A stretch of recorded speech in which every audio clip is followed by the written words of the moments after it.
in Rogue Squadron. Was it Rogue Squadron? No, it was Rogue or whatever. What was the... Or was it Rogue Squadron?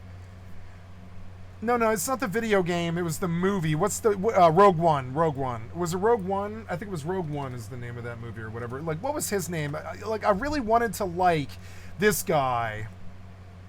Oh, God, who is it? It's... oh, God, I can't think of it. Who's the main character in Star Wars Rogue or whatever, right? Star Wars Rogue. Who was it? Who's Is it Cassian Andor? No, this is Andor. Oh yeah, Rogue One. Yeah, Rogue One. Yeah, there it is. I've seen this crappy film like 7 times, and they kept trying to say that what's his name was supposed to be the main, but I don't believe this movie has like a protagonist. It's fucking weird. Like, fuck this terrible movie, Rogue One. I really thought that Rogue One might be really fucking good, but no, it wasn't. It definitely was not. It definitely was not. Like, something happened to Hollywood and television and YouTube where it's so dry that I'm not sure why anybody but me should exist in these fucking platforms anymore. It should be basically people who are willing to do DIY stuff by themselves to try and captivate the audience and stuff like this. I really don't think it should be these billionaire, cantankerous, $500 million fucking flops that suck dick and don't sell.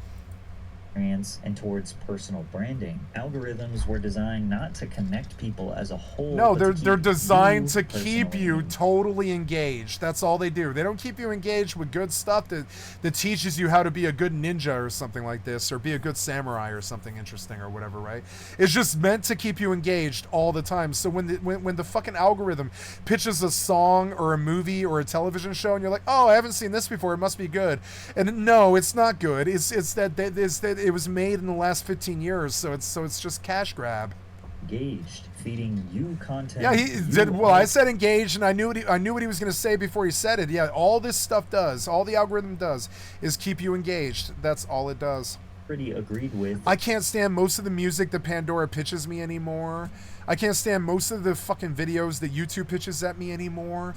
I don't like Hollywood anymore. It's not that I'm getting old and everything smells like shit like that South Park episode or whatever. It's that literally, like, I love the fucking 50s. I like the 40s. I like the 30s. I like the 20s. I like the 10s. I even like Woody Guthrie and shit like this. I like the 50s. I like the 60s, the 70s, the 80s, the 90s, the aughts.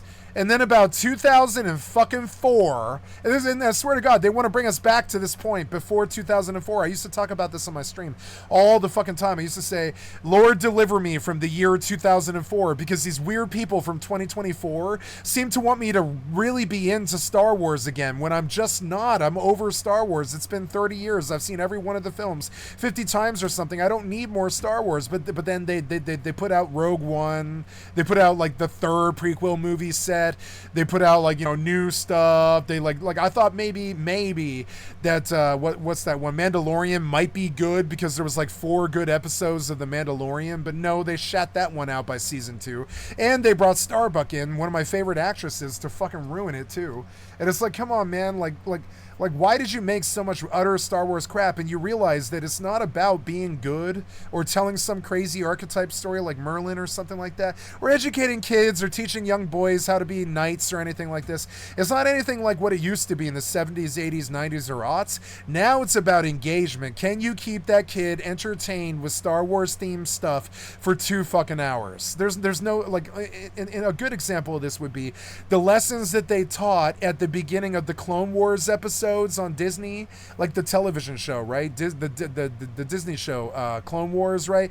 They would have a psalm or like an Aesop's fable at the beginning of every single one where they were like, greed always exists, and this is how you as a Jedi should deal with it. You shouldn't ever rage at them. Just be stoic and stuff like this, right? And they would teach you life lessons about how to be a Jedi. Now, I thought that television show, despite it being content that's meant to engage you, that's all it was. It was a terrible show. It was just content meant to engage you. Like, I thought what's her name was really cool. Ahsoka or Asuka, whatever her name is. Ahsoka, is that her name? I forget her name. I thought she was cool, and that's a good show. But it's not good Star Wars. I've seen good Star Wars. I've read other good Star Wars books that weren't the films.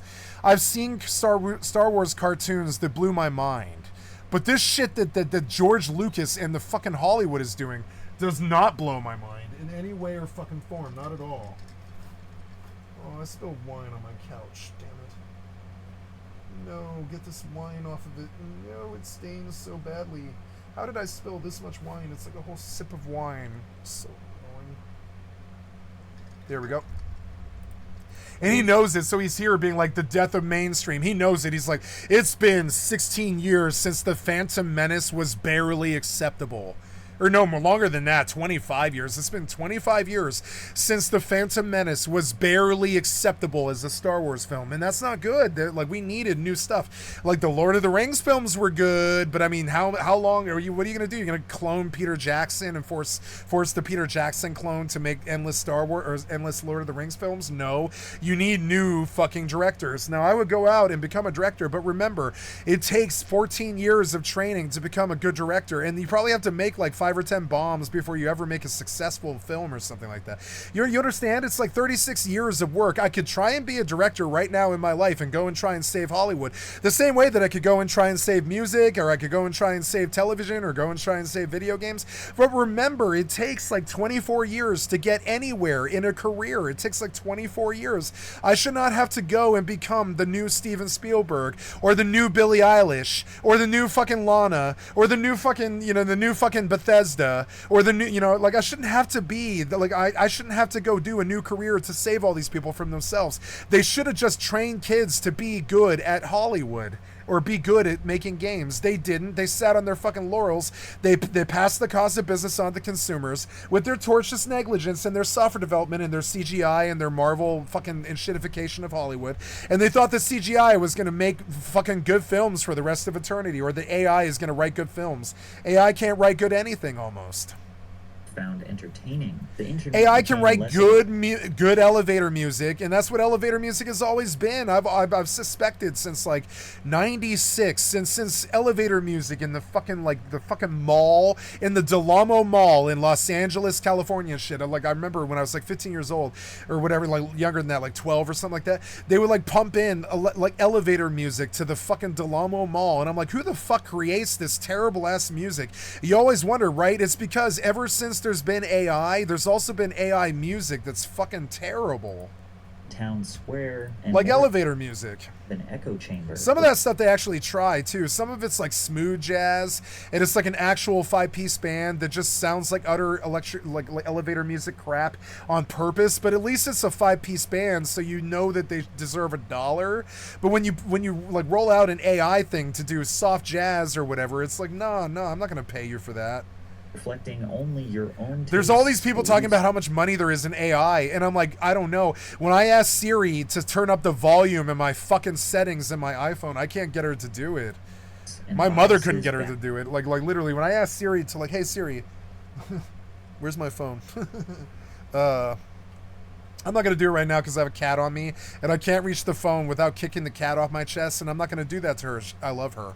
Back at you, just so you wouldn't click off the app. Social media stopped being about community and became a stage where everyone... Yeah, like social media used to be this place where you could like link a song, or link a mood, or tell them that you got married, or tell them that you're super drunk and high and down at the fucking bar or something like that. Like, it used to be social, but now it's like, hi, this is my opinion. I wonder if you agree with my opinion. Oh, you probably don't, so troll me. Everyone was the main character of their own story. It made individuals feel more powerful than ever, which could be considered... Yeah, like I saw the false empowerment that social media gave so many people, especially women, who were like, oh my god, I've got 10,000 people on my Instagram, so I must be fucking famous and rich somehow, right? No. You just have 10,000 people on your Instagram. That might translate to money. If all 10,000 people were to give you $20, it would translate to $200,000, yeah. But are all 10,000 people going to give you $20 or whatever? I don't know. What's 10,000 times 20? That is 200,000, is it not? Yeah, it is. I'm fairly sure it is. So, Siri, what's 10,000 times 20? Siri. Damn it, I don't think I'm connected to my Wi-Fi. It's so annoying. Siri, what's 10,000 times 20? 200,000. I nailed it. Yeah. So like, yeah. So like, yeah. You got 10,000 fucking hits on your Instagram model account. If all of those people were to give you $20 a year, you would reach $1 million after 5 years. Now, are you going to get $20 from all 10,000 of those people? Yeah, if you're on OnlyFans or something, or you set yourself on fire, or you're Mr. Beast and you've got a crew of 20 people building your work and all this crazy stuff. Yeah, you can do that. You can. But no, the average person, they can have 10,000 people on fucking Instagram. I used to have 7,000 friends on fucking, no, I'm sorry, 716, I think it was. 716 friends on Facebook was the highest I've ever been on social media. But I mean, I've done more than that on my Twitch, even if it is hate raids. I've done more than that on my Twitch. So it's sort of weird. Like, I've never had a problem like with likes or follows or anything like that. My thing is the last time that I thought I had a real conversation on Facebook was like 2015. Now, Messenger I've used for 10 years, but I mean, like, talking to real people on Facebook about your social media life, like it was in 2008 or whatever, that doesn't happen anymore. Everybody's terrified of each other. Thing, but it also created a cultural landscape more narcissistic, divisive, and isolated than any era in history. Yeah, it's so true. The reason why movies, TV, YouTube, social media, and literally all other forms of entertainment don't feel the same is a combination of really complicated nuances. However, with a shift in mentality, you could look at all of this as a good thing. If you are a strong-minded individual, introverted, or just someone who doesn't really care about a sense of community. Yeah, I care about community, and I'm a strong-minded individual, and I am a nonconformist, but I actually really believe in social media. Like, for instance, I'm not afraid to pop into Blue Sky, like, at all. I used to really dislike how right-wing social media got. But I mean, I like Blue Sky. I actually really do. I think it's actually kind of cool. Like, this guy's talking about the Dems who said we can't abolish ICE as the Department of Education gets wiped off the map. Experts question the legality of deploying National Guard officials as immigration judges. I'm going to like this because I like this stuff. No, I don't want to reply. I want to like it. There you go. Oh, that dog is watching him bake peanut butter cookies. Banana muffins. I need to stop. I like it. I need to stop doing dark humor on work calls and making my coworkers uncomfortable. But in my defense, if my family members stop dying in rapid succession, I might. I'm gonna comment. Very fair.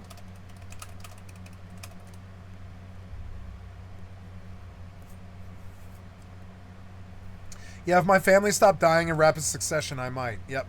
But, you know, Girl Fieri. Guy Fieri. Oh, my God. Why is every girl in the world a foodie now? It's so weird. Me after saying I wasn't going to buy any more books for a while. Or a bookie. Or a junkie. House Republicans block Democratic maneuver to force release of Epstein files. Blue Sky's #1 trending words is 1,487, which I don't even know what that means. Democracy, Ukraine, Gaza, pedophiles, Fox, Preso, and Gratis. Former New York Governor Andrew M. Cuomo said that he is running for New York mayor as an independent weeks after he was soundly defeated in the Democratic primary by Zohran Mamdani. No, I don't think they want you, Cuomo. I think you signed up with the devil and for a little too long. How do you get your child to read books? Yep. She reads. The 808-pound disco duck. This is the disco duck. This is the disco's duck.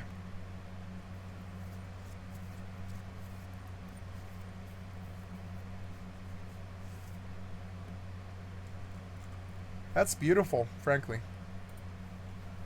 So yeah, Blue Sky's cool, but understand, I did not feel like I see anybody that I know. I don't feel like, aw.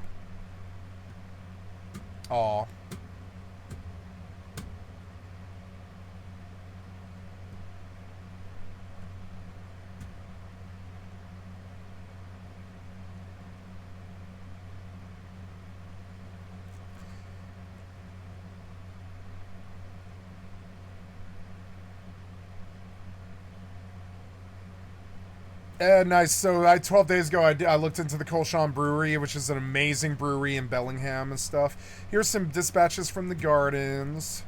It's pretty. Disco Duck, and here's a seaport overlook. I like it. Yeah, I like this stuff. But understand, there's no actual, it's only engagement. There's no actual interaction here at all. If I feel like I came to the website, I met nothing but bots. Even if these people did post this stuff, I don't really feel like I'm actually interacting with them at all. You know, and I thought Blue Sky was supposed to be better than that, you know, but no. So here we go. I clicked off the video by So mistake. the reason why movies, TV, YouTube, social media, and literally all other forms of entertainment It's become dry. and don't feel the same. Yeah, is it a feels combination dry, and it feels like engagement content. It doesn't feel like they want your butt in the seat while they tell you a story that they really want to tell. of really complicated nuances. However, with a shift in mentality, you could look at all of this as a good thing. If you are a strong-minded individual, introverted, or just someone who doesn't really care about a sense of community and those around you, you are in the golden ages. Yeah, like I'm in the golden age. Just like I didn't buy Elden Ring, Shadow of the Erdtree, because I thought it was the shadow of the fucking Redfall. I thought that DLC represented everything I hated about console gaming, so I just didn't buy it. I'm sure that actually really pissed some people off. I guarantee it. But I didn't buy that game. I didn't buy that DLC. My best friend, he wondered why. When I saw him this summer, he was like, "Why didn't you buy the Shadow of the Erdtree?" And I was like, "Well, because they didn't warn me that I would have to do 3/4 of the game all the way through over again before I could even enter the DLC, and that's just not what I think DLC should be." And he was like, "Yeah, I kind of struggle with Shadow of the Erdtree. I beat it." He was like, "I beat it, but I didn't enjoy it as much as I thought it would." And I was like, "Yeah, something about that DLC. It was in the era of Redfall, and that was before they fixed Starfield. So I was like, oh god, all the modern games that are coming out are fucking terrible, and I just didn't trust Shadow of the Erdtree. Now that probably really hurt, From Software, who is one of my favorite companies, but I also don't care about From Software. I'm not a corpo. I don't work for them. I don't give a fuck if From Software disappears. I don't care, because it's been a long time since I've been able to enjoy a Souls-like. The last time was Bloodborne or New World. New World is like the Souls-like. I don't know why. I'll just say this. I think New World is 10 times the game that all of the Souls games combined are. I just think it is an actual Souls-like. I think New World is an actual Souls-like. I don't really think that From Software made a real Souls-like. It was way too dungeony. It was way too twisty. It was way too hub world. It was a little bit too single player. It wasn't really truly action RPG combat like New World. It was a little bit more kind of janky RPG combat a little bit. And while it had really good, really good weight, and I love Dark Souls. I've beaten it so many times. One of my favorite games. I like going back to that game a lot. But I don't think it was the game that New World was, And when I saw New World and I played New World, I was like, why won't you let me chop trees in Elden Ring? Fit into the narrow lane. Why won't you let me, pick up rocks or whatever? I mean, they let you do that, but those items that you make don't matter, because the item implementation in modern Souls games just isn't good like New World. It's not. You really don't care about loot in most. There's 4 weapon choices in Elden Ring that matter, and there's 4 armor choices. Of what the you can find 500 sets of armor and wear them all and have fun. Yeah, it's good, but I mean the item implementation itself is really bad when you look at it from a min-max perspective. If you didn't like the biggest pop star, I mean, there's a lot of good sets. There's 23 good sets in Elden Ring, but I mean, there's 4 min-max sets that most people use. It's kind of sad. Rivers of Blood. I mean, I don't even know anymore. It's been years since I've even looked at that game, because it was kind of a disappointment to me. I beat it co-op with my friend Dino Nuggets, and I'm very proud to do that. But it also speaks to this idea that I didn't value the game enough to even want to beat it single player. I hated it. I hated feeling like that. I was like, no. He asked me. He was like, "Do you want to beat this solo?" And I was like, No. I want to take the fucking. Yeah, are you gonna carry me? And he was like, Yeah, I'm gonna carry you. And I was like, Oh, good. Well, yeah, fucking carry me. And he was like, yeah, I got like 70 levels on you. I'll carry you. And I was like, okay, no problem. Yeah, carry me, because I don't really like fighting bosses. I don't really like fighting BAMs. This isn't some religious experience for me like I'm sure it was for you. I just want this game over with. And he was like, I understand. I'm going to help you, buddy. And I was like, cool, carry me through the last boss. And I did. I beat the last boss on, I think the second try. I beat the last boss of Elden Ring on second try, and that is published. That's on my channel. Back somewhere like 3 months after the Elden Ring release, I beat it like 210 hours in or something. I had that achieved. And like, yeah, and it's because my friend just carried me through the last boss. If I had tried to kill the last boss by myself, it would have taken... How many times did I fight fucking Fire Giant? I fought Fire Giant like 700 times or something, and I screamed and cussed all night long while I did it. It took 7 hours or something like that of just death after death after death. And I'm like, I rode! I'm out of the fire! I rode! I watched the videos! I've done this! And I was just screaming. And I was like, I'm 10 levels higher than they say you should be, and all this stupid shit. I was like, God damn it, I keep dying to this. And then finally, I get some fluky win really early on into it.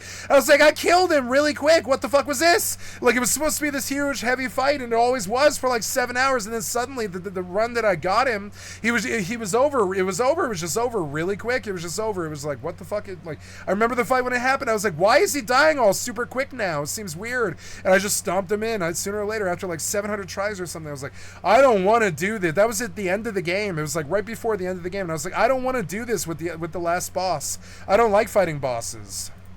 I like fighting bosses with 40 other people. I don't like fighting bosses solo. Fighting bosses solo to me is kind of like banging your fucking head against a brick wall just to see how fucking hard your head is so dumb.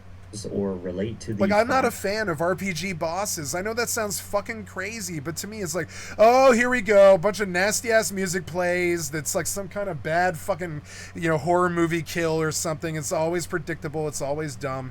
The boss has some cheesy fucking move that you can't dodge and some fucking attack that really, really hurts you. And then usually you don't do enough damage to them. And like that was fun, I admit. It was fun. From when I was like, I don't know, 8 years old, from like Final Fantasy 1 all the way through until I was like, I don't know, 20 something. That was fun. I gotta say, it was fun fighting bosses until I was like 20 years old. Then I fought boss after boss after boss after boss after boss after boss, scripted bosses that you have to memorize on World of Warcraft. And then after 13 years of that, I was like, nope, I don't ever want to fucking see another Dark Souls boss. I don't ever want to see another WoW boss. I don't ever want to see some BAM game. Like, do you ever see me play Monster Hunter World? No, because I don't like BAMs. Like they're fun the first time you fight them. They always are. I actually really like BAMs, but I don't like fighting them. I like BAMs. I like huge fucking mobs that take up the huge corner of the screen, that jump around like crazy fucking, jumping cities and stuff like that. Like Elden Ring. I think they're really cool. I like BAMs, but I don't like fighting them. It's always bullshit. It's always a bunch of cheap kills that you have to learn some stupid ass gimmick. And that's how WoW bosses are too. And I don't like bosses. I think they're really simple and they represent gameplay from like the 70s, 80s, and 90s. But remember, we're like 30 years past that now. Bosses are cool. You can put them in your game if you want. But people like I don't know, people like From Software, and this guy's talking about a nonconformist opinion, but I think From Software seems to think that fighting BAMs is actually a really good experience. But I'm going to tell you, frankly, I would pay to not fight bosses, honestly. Like they were talking about take pay to win in Dragon's Dogma 2, so you can teleport faster or something like this, right? I was like, no, can I pay to skip the bosses, because I know how much bullshit they are. And at the end of it, I'm like, oh, thank God this is over. I don't think, oh, this was such a good learning experience where I learned 15 mechanics and how you script them and how you randomly roll them like some kind of player piano, and I don't really understand how that makes me a stronger player, just banging my head against that wall over and over again. It reminds me of homework. If I could beat the boss in the first place, I don't need to bang my head against that boss for like 2 hours. I actually don't really need that, Also, I have a really serious issue with how they do saves and progress, because most of the time you get the boss on the first attempt to like 78%. So if you think about it, if the software developers were actually competent, they would just let you spin it back 5 seconds so you don't make that one single error that you make. But no, instead you fight the Elden Ring boss again for 7 more tries. you know, and you fuck up 87% of the way through the phase 3 or whatever, and you're like, God damn it, I did phase 1, phase 2, and most of phase 3 completely perfect, and I'm just not a miracle worker. The boss is jumping on me, I'm on fire, I've got to put it out by jumping in the water. If I go in the water, I can't run, and all this stupid ass shit, right? And you're like, why? I already got this the first time I tried to fight the boss. I already perfectly cleared it with just my instincts the first time I fought the boss, but because I fucked up and I died, now you're making me prove that I know it perfectly, like some kind of fucking slave driver cracking that whip, just being like, get it perfect, get it perfect, get it perfect. And it's like, nah, man, I damn near aced the boss the first time I tried it. That should count for something. And so Stadia had a solution to this. If you guys remember, Google tried to take on GeForce Now and Steam and Epic and all these. So I'm trying to find my pen. Give me just a second here. Oh, you were sitting on it. I'm sorry, Kitty. You were sitting on it. There you go. I didn't know. You're good. So yeah, so like and then also I bumped my controller, and now I can't see my television screen. Where? God damn it, Kat! I think you did that. Oh no, I did it. Here. It's loud. Stop it now. It's DMCA. Stop it. There we go. So and it's just weird, like, so I'm just gonna go out on a limb here, and I'm gonna do a very nonconformist, very unpopular opinion. I just don't like video game bosses. Not anymore. Not after 30 years of doing them. They're overdone.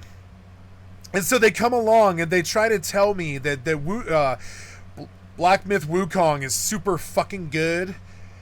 Or like, or that I should buy the Elden Ring DLC. And I'm like, why? So I can get butt-fucked, raped, and tortured by some fucking boss in some torture scenario in a BDSM dungeon for 7 hours? Why? I don't normally do that in my real life. Why would I do that in a fucking video game? That's not my fantasy of fun, Fuck that shit. I don't want to fight some boss for 7 hours. Fuck that. So anyways, there's an interesting Philip DeFranco the Hip, but I want to do the justice to the Patrick CC, so we're going to finish it. Everyone else watched, you were invisible. You had nowhere to go. You were the weird kid, the quiet one. I'm not the weird kid. I'm just this guy who's always had his own opinions. Even when I was a child, I was like, nah, my favorite singer is Rafi. Nah, my favorite band is Better Than Ezra. Nah, my favorite band is The Offspring. Nah, my favorite band is Tool. Nah, my favorite band is Nine Inch Nails. And they would try to tell me, nah, you should listen to something else. And I'm like, nah, all I want to hear is Trent Reznor. I don't care what you fucking say. Nah, my favorite band is Elliott Smith. Nah, my favorite band is, and I'm pig-headed like this. I just know what I like. I've always known what I liked. Nah, my favorite band is At the Drive-In. Nah, my favorite band is motherfucking, Sparta. Or nah, my favorite band is fucking the Espers or whatever, and like, so the industrial kid who's been hanging out with me for 5 years and shit is like, who knows how much I love Nine Inch Nails and gets along with me because I know Nine Inch Nails and Tool and all these other good bands like Marilyn Manson and stuff, but then I turn around and I start putting on Elliott Smith. And they're like, what the fuck, dude? You used to listen to Nine Inch Nails. And I'm like, yeah, but I like Elliott Smith now. Elliott Smith is my favorite singer. And they're like, what the fuck? This dude sounds like a pussy. And it's like, yeah, to a metalhead, he probably does sound like a pussy. But to me, he sounds like the hardest motherfucker that ever lived. Terribly sorry. And I still believe that, too. Belong. But now the internet gives you infinite options to find belonging. And literally, motherfucker done stabbed himself. It's the craziest suicide I've ever heard of. Motherfucking Elliott Smith, he was so fucked up and sad, just like me. And I love this death, and I've almost done it before in my life. I've definitely tried. He stabbed himself in the chest, and he bled to death for 5 hours. And he didn't call 911. And it's the worst pain that a human can experience, a knife wound in the belly, pretty much. I can't imagine. Maybe in your butthole would be worse. Yeah, like, he didn't stab himself in the butthole. That would have been worse. But yeah, stabbing yourself in the stomach is pretty much the worst damage and most pain you could possibly. That's where all the nerves are. And like, there's really just no reason to stab yourself in the chest and bleed to death for 5 hours. But he wanted the world to know how fucked up he was. He just wanted the world to know that he was the king of the suicide or whatever. I don't know. So, and I still think of him as the hardest motherfucker that ever lived. Elliott Smith. The softest motherfucker that ever lived. was also the hardest motherfucker that ever lived. I'm dead serious. There's a couple of other people that I've heard of that are harder than that. Like people that get up in a big giant barrel and go over Niagara Falls. That's scarier than stabbing yourself in the chest and bleeding to death for 5 hours. But there's not much out there that really trumps stabbing yourself in the chest and bleeding to death for 5 hours. And that's almost my greatest idol, by the way. And I could list off another 50 dead singers that are all my favorite idols that I know every word they ever wrote or whatever. And it doesn't really matter, right? Because they're all over with now. Any interest you may have, no matter how. But I've had my opinions. And they'll be like, nah, I really need you to like Game of Thrones. And I'll be like, no, I'm sorry. I tried so many fucking times. Or I need you to love The Walking Dead. And I'm like, no, I like Resident Evil. Code Veronica.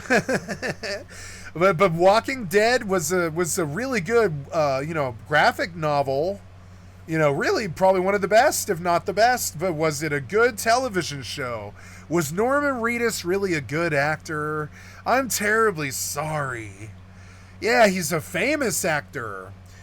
And I liked him in Lord of the Rings, But, I mean, I don't know. When I think of good actors, I don't think of Norman Reedus. I'm terribly sorry. And I'm not trying to shot fire at Norman Reedus. I think he's an amazing actor in terms of his work. His work's amazing. He just is. But I respect, I don't know. Who's the guy in I Care a Lot? I forget his name. Peter Dinklage. I respect Peter Dinklage more than I do fucking Norman Reedus, because I think Peter Dinklage can act. I don't think Norman Reedus can. I'm terribly sorry. So the longer that we allow our fucking actors like Norman Reedus to not actually be good, the longer we listen to crappy rap that doesn't actually have a good message or anything like this, the longer we listen to dry music and content that's only engagement driven and not actually good masterpieces of true art and stuff like this, the more we just do swill art. Like swill. It's like swill. It's like swill art. It's junk art. The more junk art that we do, the more mass junk art that we consume, the further away we get from masterpieces too, which is like, I swear to God, like I'll go scanning through, like you guys have, I've doxed myself enough to do this, I think. I'm going to go scanning through my fucking Amazon Prime. Or I don't know. Can I do that? Yeah, I have Amazon Prime here somewhere, don't I? No, I have it on my television. Yeah. I don't know. Amazon Prime's here somewhere or whatever. Anyways, Amazon Prime Video. Here we go. So, like, if I go to Prime, nope. This is old. That doesn't count. Movie picks, sure. SPR is good. 12 Angry Men's good. K-Pax is good. Moneyball's good. So I'm sure 25th Hour is good. I haven't seen it. The Iceman, I haven't seen it. The Informant is really good. I like The Informant. I thought this was an amazing fucking film, actually. The Informant is proof that they can still make a good film. I think The Informant is actually an amazing film, yeah. So, of course, but these are all old films that are all 10 or 15 years, if not older. So you'll see that all this stuff is from 25 years ago because they don't make good stuff anymore. And so, yeah, like, we're addicted to YouTube because it's like the engagement that it gives is at least a good replacement for when movies used to be good. But you couldn't pay me to watch this. You couldn't pay me to watch this. Never mind. I would watch this because I'm a true crime guy. But I would never, ever, ever watch this. I would never, ever watch this. I would never, ever, I swear to God, I would never, ever watch this unless there was some freaky actor in it that I like a lot. I will never watch a Fast and Furious film. I'm sorry, I just won't. I won't do Shotgun Wedding. I won't do Shiny Happy People. It sounds really bad. The Duggar Family Secrets, yeah, maybe. This is true crime, so I might actually watch it, yeah. But true crime, true crime, I'm sold. But all this other stuff, Jack Ryan, absolutely the fuck not. I hate this actor. I thought he fucked up The Office. I thought he was the worst thing on The Office. I'm terribly sorry, but I did. I didn't think he could act. I don't think he was as good as a fucking actor as Jenna Fisher. And they put him opposite Jenna Fisher, and she acted circles around him. Like I love Pam with all my fucking heart and soul. I like Toby. I like all those guys. Even stupid ass Riddick that guy. But fucking Jim. I just don't like Jim. And I didn't like the other guy they got for Parks and Rec either. And they made these guys into action movie stars because they can't act. You want to know why this guy, Jim from The Office, is playing Jack Ryan? It's because he can't act. See, the only thing they can put him in is a fucking action film. Now this will probably break whatever, I don't know him as anything else than Jim from The Office. I don't know this guy's name and I don't care to know it. But this would probably break his heart, this frank, honest, like a depiction of his work. But I've never thought that, now as an action star, I'm sure he's amazing. But as an actor, no. I'm sorry. This is what he's talking about. If you have your own opinions about things, if you like this guy or not, you might know if Jack Ryan's worth watching or not. Now, my mother swears by Jack Ryan and begs me to watch this fucking television show. And I'm like, I'm terribly sorry. I can't. I've been boycotting Tom Clancy since Advanced Warfare 3 or whatever. There is so much Tom Clancy schlock that it's basically rivals Marvel now.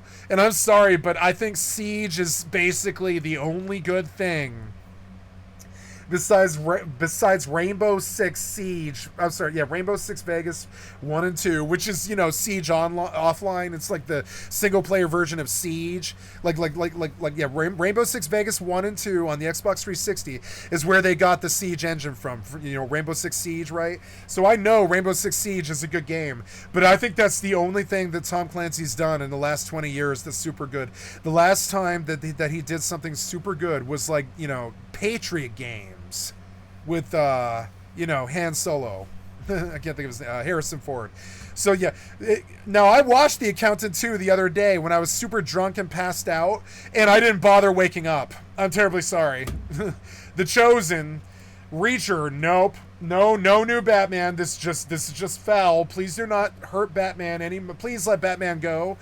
I know you've got Batman tied up in your basement and he's got the ball gag in his mouth, but I really need you to stop hurting Batman now. I need the Batman to stop hurting Batman. Batman's a good guy. I need you to leave Batman alone. You guys don't know how to do Batman anymore. That stinker of a movie that you did in the last 5 years, fucking terrible. Fucking terrible. You couldn't pay me. Well, never mind. You could, because I know this is a good actor. You were never really here. This is probably actually really good, and I would watch this because I know that he doesn't make bad films. I know he doesn't. So here's somebody who does make bad films, and I would watch this, but I doubt it's good. Maybe it's good. We don't know. I'm going to say 50-50 chance. Maybe it's good. I don't know him to make bad films, so whatever. I like Bagger Vance as much as the Next Man or whatever, and that's what I think of this guy as. Matt Damon and Bagger Vance or whatever. I think of him as Bagger Vance. Bagger Vance is a good role for him. Because he can't act. I'm terribly sorry. Actually, that's not true. When we watched The Accountant or whatever, his one about the accountant, he proved that he can act when he's left alone and the director isn't poisoning him. He proved that he could act, but I mean, most of the time, Matt Damon cannot act his way out of a nutsack. I'm terribly sorry. The only film that I can think of that Matt Damon did that was extremely good was Good Will Hunting. Maybe The Accountant. There's like 2. So it's supposed to be this big Matt Damon fan as he does, what's that big one he did that all the action movie lovers like? Oh my God, I can't stand that fucking whole set of films. Whatever. I mean, they're good films, but I mean, I don't like those modern action films. I don't think they're not fun to watch. They're engaging, but they're not fun. They're not literally fun to watch like Terminator 2. You're not in it like hoping that the Terminator dies or anything like this. You're not engaged in modern action films, So we know that old stuff is good, like Sherlock or True Grit or Big Lebowski. We know that stuff's good. I'm talking about new stuff, recent movie rentals. You couldn't pay me. And look, I like these actors, but you couldn't pay me to watch this. It's Steven Soderbergh with fucking it looks like Kevin Spacey opposite what's her name? Miss Congeniality, Sandra Bullock, I think. It's insane. I like both these actors. Yeah, that's that's Phil Hartman. That's Phil Hartman, I think, actually. Is this an old film? No, it's a new film. Who's in this film? Yeah, and software developer was involved, so I couldn't actually load it, and now I don't care. Terribly sorry. So, anyways, we're gonna move on.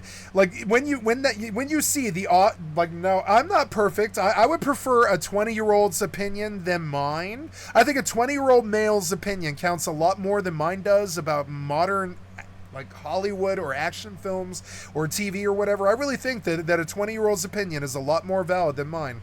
You know, being in my mid-40s, I really do believe this. But I know when something's good or not. There is a niche community where someone like you... Yeah, if something's bad, we could like it. Like, okay, you want to know a film that's really bad that I think is actually a really good film? Corpse Bride.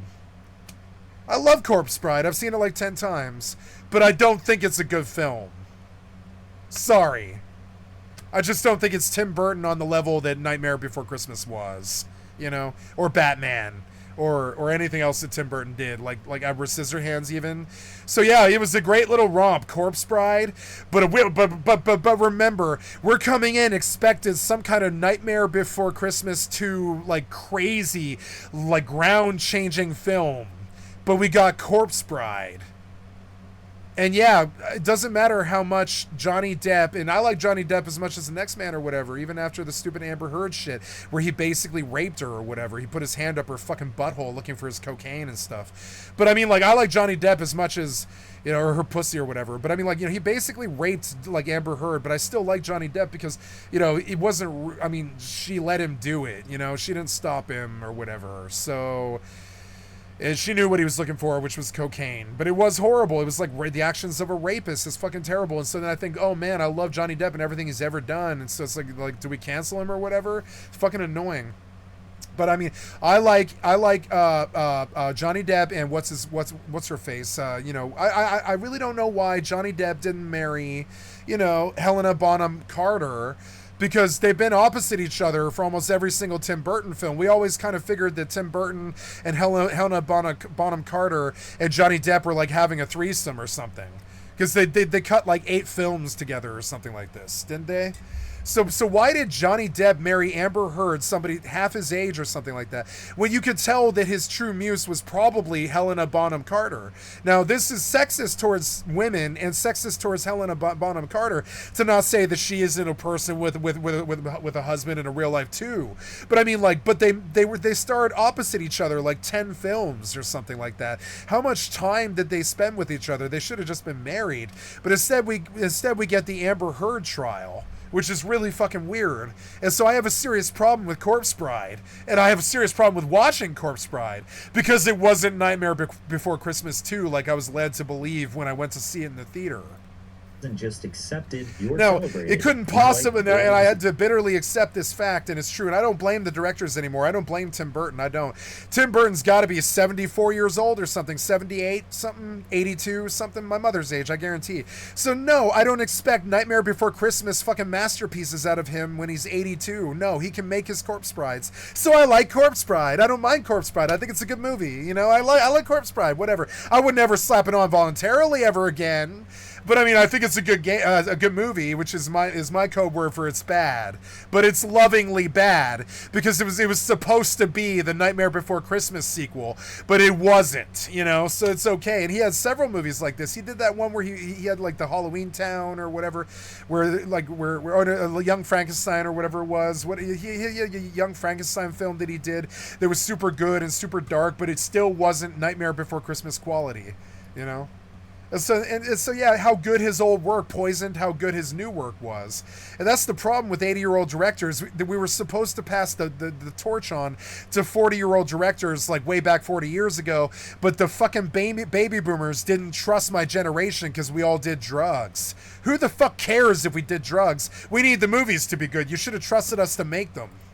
Eating you should have trusted us to be politicians. Instead you run diaper dons that are 78 years old, which makes no sense. I'm not being ageist against them. I'm saying that why would you take a 78-year-old man over a 40-year-old man? I would say the 40-year-old man is something like twice as capable or something. It's just how shit works. It's just how age works. I'm not being ageist. I have no problem with a 78-year-old running the country. I wish it wouldn't happen. I wish they were retired at 65 like everybody else in our fucking community. But I mean, like, you know, I have no problem problem with 78-year-olds running our fucking country. I don't. But I would prefer somebody my age. I really would. I know how much more capable I am. So do 61,000 other people. So yeah, so why did you guys keep forcing fucking poor Tim Burton and poor, George Lucas to keep making Star Wars and crappy, Tim Burton films? I don't really understand that. Why do now they're allowed to keep making work, but I really think there's a big difference between, Wes Anderson's new film and my favorite film almost of all time, which is, what's the one about the living at camp? God damn it, what's the name of that film? See, I've got brain damage now. I can't remember the name of my favorite film. It's Wes Anderson camp movie. Bottle Rocket was really good for its time.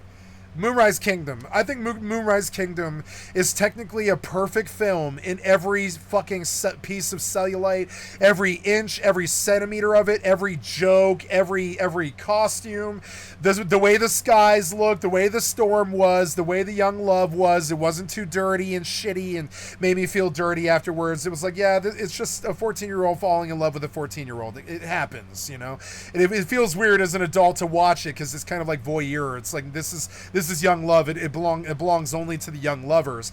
But it never got so dirty beyond like a kiss or anything like that, where you're like, it's too voyeuristic or anything like that. So I really love Moonrise Kingdom. It was like, it's like I had a childhood a lot like Moonrise Kingdom. I remember I went to a private academy like that, and they would dress up, and the girls would be all dressed up like animals, and the dudes would be all dressed up like bikers or cowboys or fucking shit like this. And we would do like plays and stuff like this. And my life was Moonrise Kingdom until I was like 10 years old or something like that. And at that point we moved 25 times and it became a lot different. I didn't really have friends like that anymore. I did later on when I was in high school, but there was like this 6-year period from the age of like, I don't know, like 8 until I was like 14 when I went through a ton of transition, and I lost my Moonrise Kingdom. And I had a beautiful 14-year-old girlfriend who I lost my virginity to, who was just as badass as the girl in this film. Definitely just as badass. She dressed just as wonderfully. She had just as many as amazing habits. She read voraciously. Like my first girlfriend was so much like this girl that it was like heart aching to see a rendition of my high school sweetheart. It really was. And I love Moonrise Kingdom. It was an amazing film. They don't make Moonrise Kingdoms anymore. They did in 2012. Now what happened? I have to make sure I'm not being texted or warned or anything like this.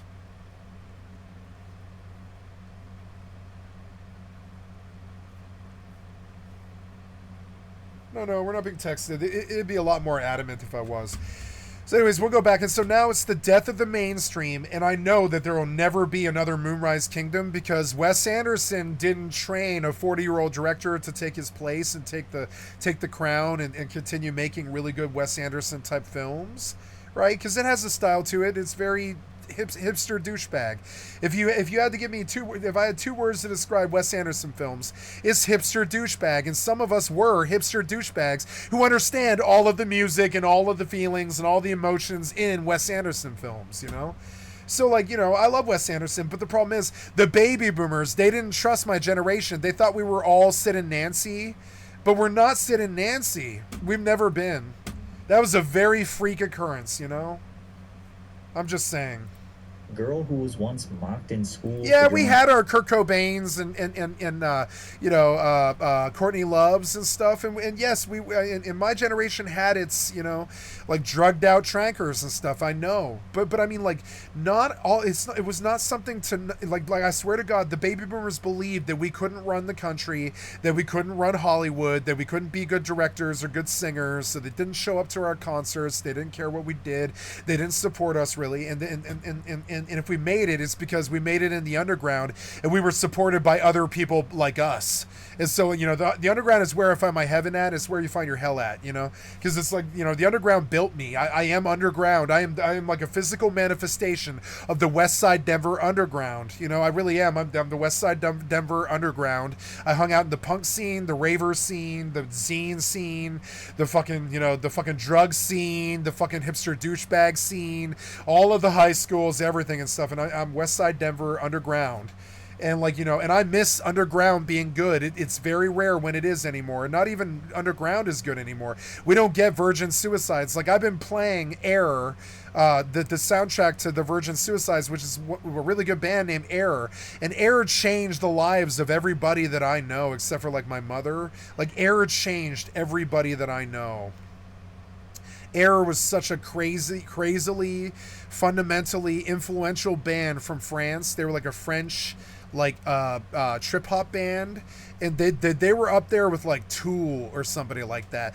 But nobody remembers who they are anymore because nobody makes good art anymore. Nobody makes good music anymore. So I have to go digging into my fucking past, and I have to remember some girl that I haven't spoken to in 17 years, who's my high school sweetheart, whenever Air comes on, because that music is very evocative of that period of my life, the Virgin Suicides, you know? Anime characters. Which, you know, from an incel from 2025, they might take a look at that title and understand that it's about virgins committing suicide or something.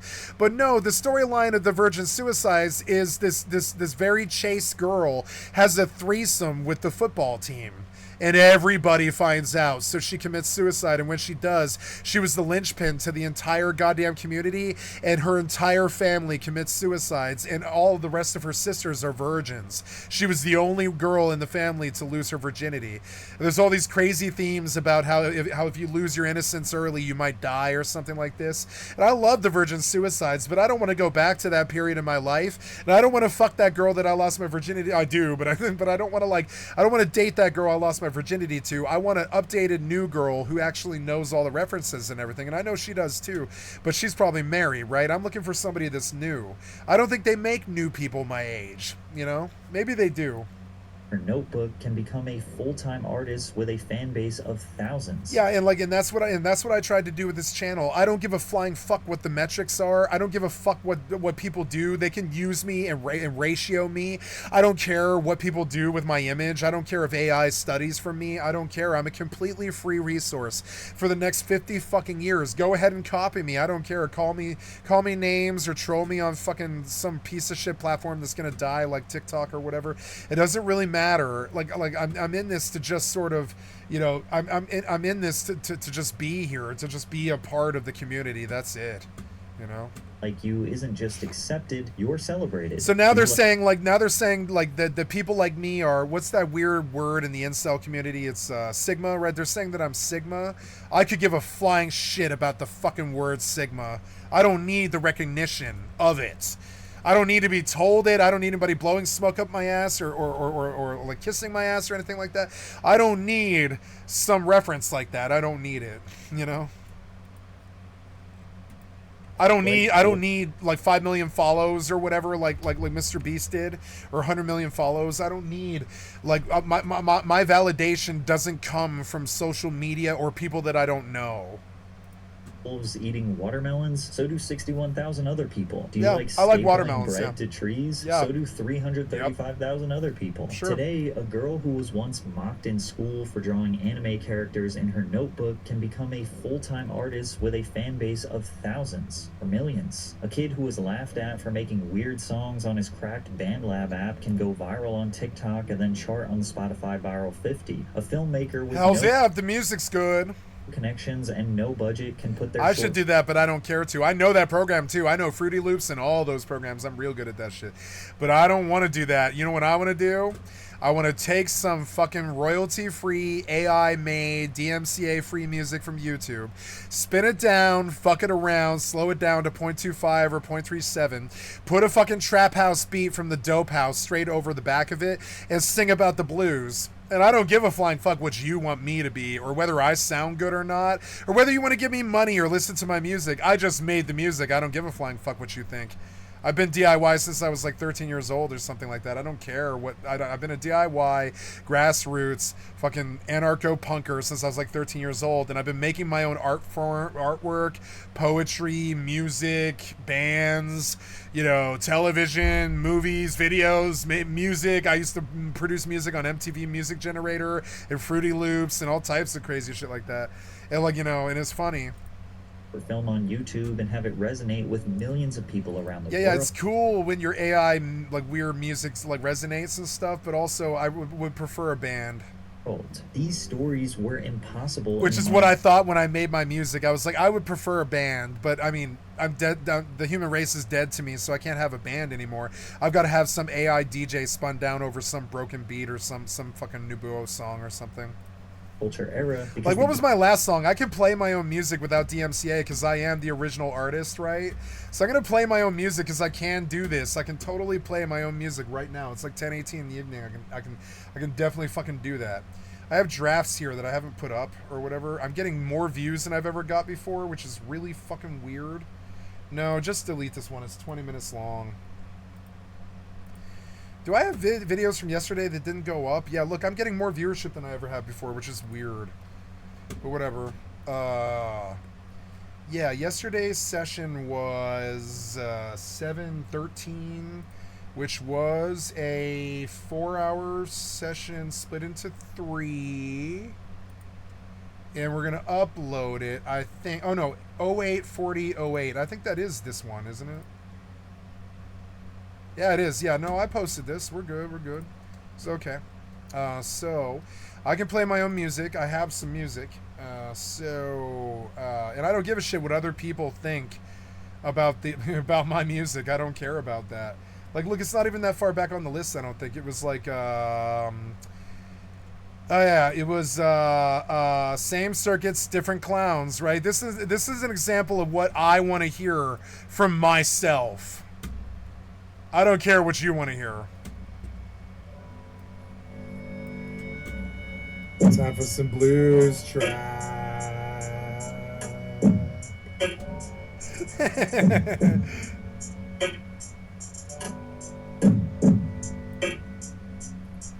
You know what this sounds like? You know what this sounds like to me? If it was the 80s and you're in a crack house and you just shot up heroin and the cops are banging on the door and you're hearing a siren spin up, in and out and down, and you just took a dose and you're too high to stand.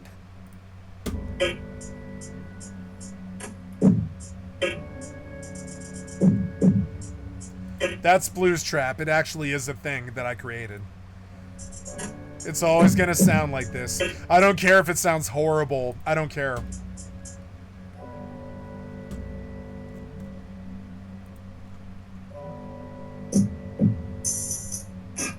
The irresistible dimensions of a national soap opera. Same circus, different clowns. Potentially, here come the bombs. Same circus, different clowns.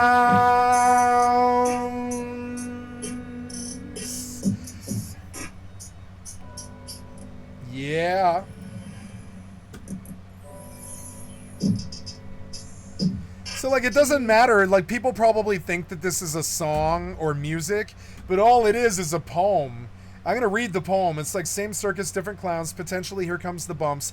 Same circus, different clowns. The irresistible dimensions of a national soap opera. You're fucked out here. Just go home. No, I'm running around outside your base. I am your home. Whatever works for you as long as it doesn't work for me. Explain all of human history in one sentence. The strong do what they will. The weak suffer what they must. It's a shame-based culture. Now I am ashamed. But there was no footage. They never took the lens cap off. Hey, there's a genocide going on. Did you know?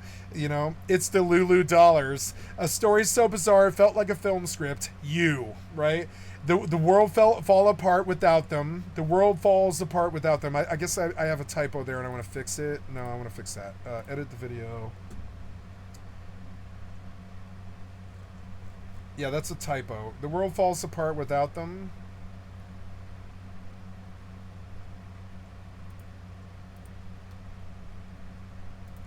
Lack of oversight is a machine that turns violations into dead bodies, and then I put the frozen banana in the frozen peanut butter and jelly. The death of the nightlife, the death of the nightlife. I keep trying to crack that lock, but the sun doesn't rise at midnight. If you nuke everyone, there will be no one left for you to suppress, so don't. Act in your own selfish fascist interests. Let it be. Fuck violence. Your blue and red blood flows purple. You can't fool me. Money is your god now. You can't fool me. The flowers in the grass scream every time you saw it from their level. And I mean, that is like Skycat poetry, and that's what I went for. I don't care if the music's good, whatever. I mean, that's not what I went for here, Gatekeepers. And you begin to understand that I couldn't give a flying fuck what somebody else thinks about anything, really. Decided what I care what my family thinks about stuff, I guess, and my friends. I care what the people on my channel think about me. Wasn't. Before the internet, independence was No, next to impossible. And today, the gatekeepers have less power than ever. So maybe entertainment feels more chaotic, more overwhelming, and less special. Maybe we are no longer. It's definitely less special. You couldn't pay me to watch a Marvel movie. That's not happening. A simple, easy to navigate monoculture. I know what mundanity is, and I will not. You couldn't pay me to do it. I don't understand. I don't understand an artist who comes and makes art that isn't good. Why be an artist then? Go be. Quantity is obviously your thing there with that whole multiverse thing that you did with the Marvelverse, the multiverse or whatever. And so I don't know, but I know that maybe you should go make jet engines or something instead, because I need art to actually be good. It's okay if you mass produce jet engines really well, like Marvel movies, but I mean, I actually need art to be good. Sure, but there is more opportunity than ever for a small independent creator to get a taste of that success. And for consumers, love you, kitty. If you know what your interests are and do not let algorithms decide what you want to watch, and are I do. I let algorithms tell me all the time what I should watch. I do it with Phil DeFranco all the time. I do it. Tedious tasks. What's wrong with that? I like algorithms. They're good. To actively get outside of the echo chamber that these algorithms are trying to. I am not in an echo chamber. I hear, unfortunately, I hear the right wing all the time, and I wish I didn't. I wish I was in an echo chamber, but no, I hear loud, retard right wingers all the fucking time, all goddamn day. I really wish it was an echo chamber, but it is not. It is not. And find that one quality YouTuber or that one underrated Hulu series, then you are probably completely fine. Like, what are the right wingers after today? They're trying to shut down the Department of Education.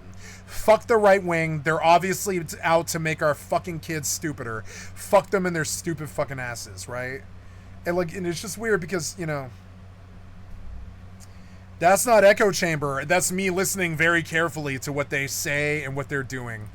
Today's entertainment climate. Build your own world. Who cares about community? Yeah, I want to build my own world. I don't care. I don't care anymore what other people's vision of this world is anymore. I want my own world. I want a brand new colony. UC colony, something brand new. UC colony. Personally go back and forth on my feelings towards the death of monoculture. I don't personally feel drowned out in content. Since I have terrible movie and TV taste, I will watch just about anything as long as there is a decent premise for the plot. As far as music goes, I am totally willing to put in the grind to find my new favorite artist. Grunge, EDM. Rap, grunge, EDM, bitch.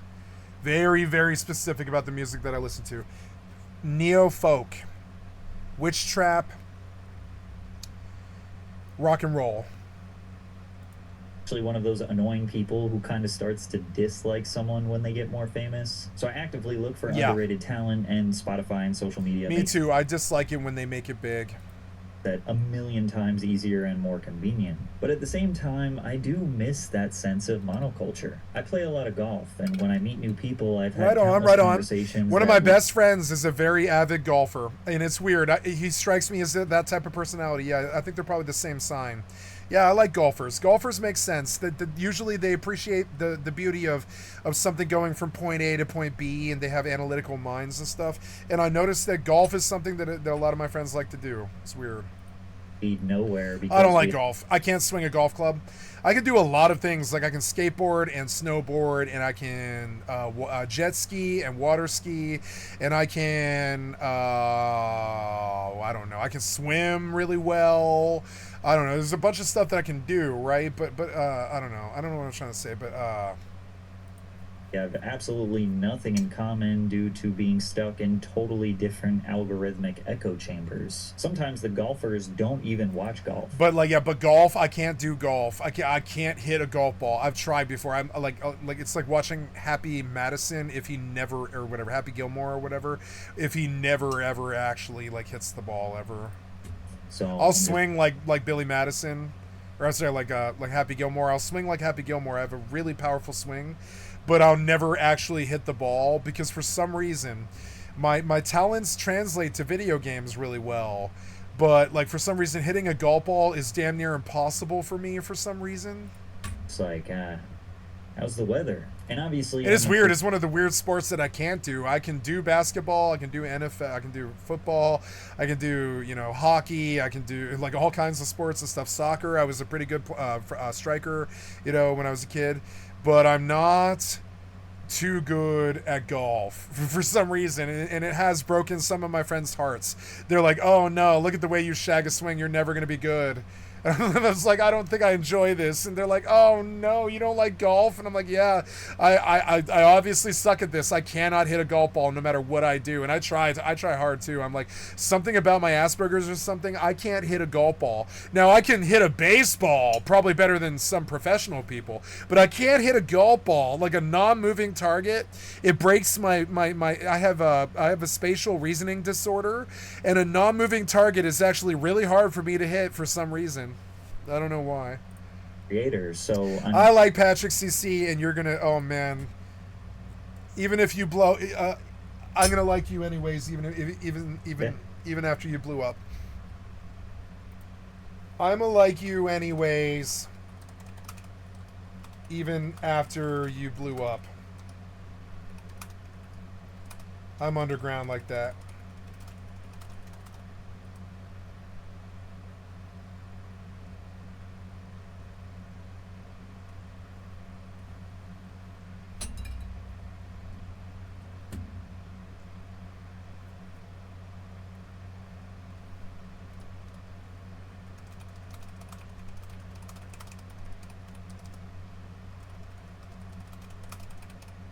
Yep, you make the exception when it's fire. Benefiting from a system that was created for me to succeed. You're so cute, kitty. Can we get a shot of this? Yeah, let's get a shot of the kitty rolling around. Yeah, are you going for a roll, kitty? You are. Oh, I can see your tail, but I can't see you. Oh, so cute. Hi, kitty. Oh, I'm so fat. Anyways. Hi, kitty. Oh, you can't see her, can you? She's playing with me. Ah! You hit my keyboard, kitty. Ended in 2016. Yeah, I think so, yeah. Okay, so now we go back to premium and we do the Philip DeFranco. Yeah, right. It's not going to end MAGA. It's not. Nothing kills the right wing. Trust me. We've been trying for years. 9/11 didn't kill the right wing. Vietnam did not kill the fucking right wing. Like 9/11 did not kill the right wing. The bank crisis did not kill the left wing. The fucking the fucking COVID bungling did not kill the right wing. The Afghanistan war did not kill the right wing. They're not going anywhere. You can try and hope, but they're not going anywhere. Like, they are 50% of this country. He's going ballistic. They're the 50% inferior side of this country, but they are 50% of this country. The monster that he created is turning. When they get out of hand, genocides and nuclear bombs happen. So they are the inferior side of the country, but they are the other half of this country. Don't care what you think. His family members and his allies, they use the Epstein Did you think it was the leftists that dropped that nuclear bomb on Hiroshima? Did you think it was the leftists that got into the war in Vietnam? Did you think it was the leftists that went to 9/11 in Afghanistan? Excuse me. I'm sorry. Was it Afghanistan or was it Iraq? I can't remember. Or was it Kuwait? I don't know. Anyways, yeah, and no, these weren't leftists that started all of these problems. No. A dog whistle to rile up their base, repeatedly claiming that there was a client list, calling for it to be released, and just generally spreading conspiracy theories. Now, the same top officials who promised MAGA all these juicy details and the truth, they're saying there's nothing there. Trump, he's all, Epstein who? That Epstein. Y'all are still talking about that random creep, huh? I, Donald J. Trump, have absolutely no clue why there would be any reason for all of these people to still be talking about this after we spent years telling you to fixate on. But as it turns out, MAGA, who, they're a little more flexible on a number of things, they have not been willing to just let this go. Since we talked about this last week, the whole thing, it's just gone completely off the rails, and it's turned into a full MAGA revolt. And as we've seen the MAGA base engaging in this civil war against against each other, we've also seen key voices that helped get Donald Trump elected turning on him. You've got guys like Andrew Schultz, who had Trump on his podcast before the election, uploading an episode of his Flagrant podcast, literally titled Why Trump is Covering for Epstein and How Diddy Got Off. Schultz absolutely tearing into Trump after playing the clip from the press conference last week where the president acted all surprised that people were still talking about Epstein and told them to just forget about it. That is, like, in all seriousness, that is I think what is enraging people right now is it's insulting our intelligence. Like, obviously the intelligence community is trying to cover it up. Obviously the Trump administration is trying to cover up. Something changed because they ran on this idea of exposing it all. All these guys had great ideas. Cockeyed Cash, Dan Bongino. He had clips, dog. He had bars. He was ready to tear it all down. He was ready to tear down the entire FBI office. Shut down the Hoover building day one. Day one. Them bitch still standing. And then he goes on Joe Rogan and he's like, listen, do you think if I had it, I wouldn't share it with you? I do. Yeah. I do. I do believe that, 100%. You know, it wasn't just him on the podcast saying this. Now they're saying nothing happened. So one of two things, in my mind, is it possible. One, you're covering it up. Or two, nothing really happened and you exploited the rape of thousands. Why are you guys all ripping off Nora Jasmine? Nora Jasmine's so much better than you. Children Nora Jasmine is so much better than you, fucking tool. Your man elected. So which one do you want here? Right, and then you had Schultz later going on to take aim at Trump more broadly, accusing the president of failing to fulfill the campaign promises that he and many others voted on. I believe when Trump, everything he campaigned on, I believe he wanted to do. And now he's doing the exact opposite thing of single.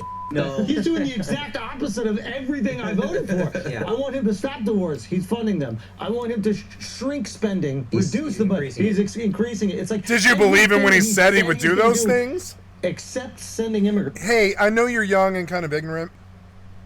You're not as old as I am, maybe. But this is what Republicans always say since the 70s. They tell you that they're going to do all these things, then they lie, and then they start wars. Immigrants back. Consult the Vietnam or the fucking 9/11 Afghanistan if you don't believe me. You know? Now he's even flip-flopped on that. And, you know, that's just one example, and it's not like Schultz is die-hard MAGA. He does represent an important base, people that were swayed in this most recent election to go to Trump's side. I mean, on that note, I mean, you even had Joe Rogan chiming in, kind of making fun of Trump. And again, while that matters, these are guys with huge shows. I mean, Joe Rogan has the biggest podcast in the world. The bulk of the criticism, and I think the most eye-opening, that has actually come from pretty hardcore MAGA Republicans, both online and this weekend at the Student Action Summit conference hosted by Charlie Kirk's right-wing group Turning Point USA. With the whole Epstein situation being a major focal point for many of Trump's most devout supporters. And during that summit, you saw things like audience members erupting into boos over the administration's handling of the case. The politicians are all like, what do you mean you don't like corruption? We've been corrupting for 100 years. What do you mean you don't like corruption? You guys love corruption. No, we don't. We're going to fuck you. We're going to fuck you in the ass. Both you guys are corrupt. We're going to kill these parties. How many of you are satisfied? We're gonna fuck you in the ass. You're corrupt and we're gonna fuck you over. We caught you being corrupt, both sides. Clap. Satisfied with the results of the Epstein investigation. Clap. With many speakers even slamming the Trump administration's handling of the case and saying that the president needs to pay attention to what the base wants. You know, one of the most viral moments from the conference, it was this clip of Kirk talking to an audience full of Trump supporters. Can we pan to the audience? I'm curious. How many of you raise your hand think this is a big deal, the Epstein thing? Would you raise your hand? So, I mean, every hand has gone up. And that, as you had moments like Tucker Carlson bringing it up repeatedly in a lengthy speech that he gave, as well as throughout various other interviews and conversations throughout the event. And I think that's really at the heart of why the Epstein thing is so distressing. I mean, the guy was some weird sex freak who was abusing girls. We knew that. But the fact that the U.S. government, the one that I voted for, refused to take my questions, too much for me. And I don't think the rest of us should be satisfied with that. What is it about Jeffrey Epstein that's so infuriating to people?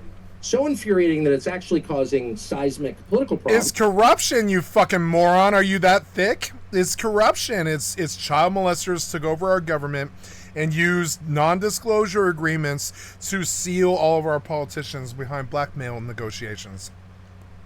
Is it that hard to understand? I'm drunk and I can understand it. It's corruption, you fucking jackass. You're that thick, aren't you? You should not be running the right. You're a fucking jackass. And I hope that they'll address it and it'll get better. I really do.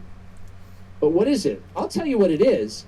It's the frustration of normal people watching a certain class of people get away with everything every single time. Like you, Tucker. That's what it is. You stood with Trump for years. You stood with him. Are you trying to get out from under it? Because you can't. You stood with him for years, and you're probably going to face maybe prosecution, maybe. And that last point is one that we've seen many others making, this idea that some people in MAGA, they view the Epstein case as central to exposing the deep state. What I mean is, you had one expert explaining, the Epstein narrative is a key element of MAGA's criticism of the, quote, ruling class, and has basically become a linchpin conspiracy that forms the basis of so many other MAGA beliefs about the deep state. And so by pulling that one foundational Jenga piece, Trump's Got to put the remnants of my dinner away and upset the kitty and shut the door. She's not going to like this because she just sat down, but I'm sorry, I got to get up. Yep. Sorry, kitty, I gotta shut the door.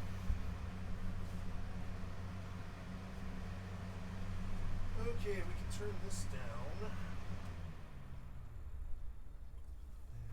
And shut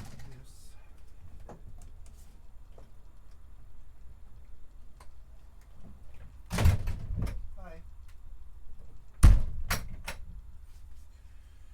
Oh, getting towards bed here, but not yet, which is good. I guess I'll eat the last tortilla with the last bit of food on it, I guess.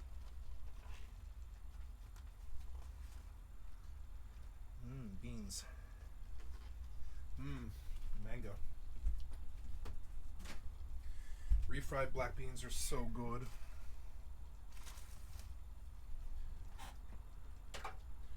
Oh, did I put these away? No, I didn't. And I have to find them now. Oh, no. Did I put them in my pocket? I lost my AirPods. There. Okay, so AirPods have to go in the case. Relax, kitty.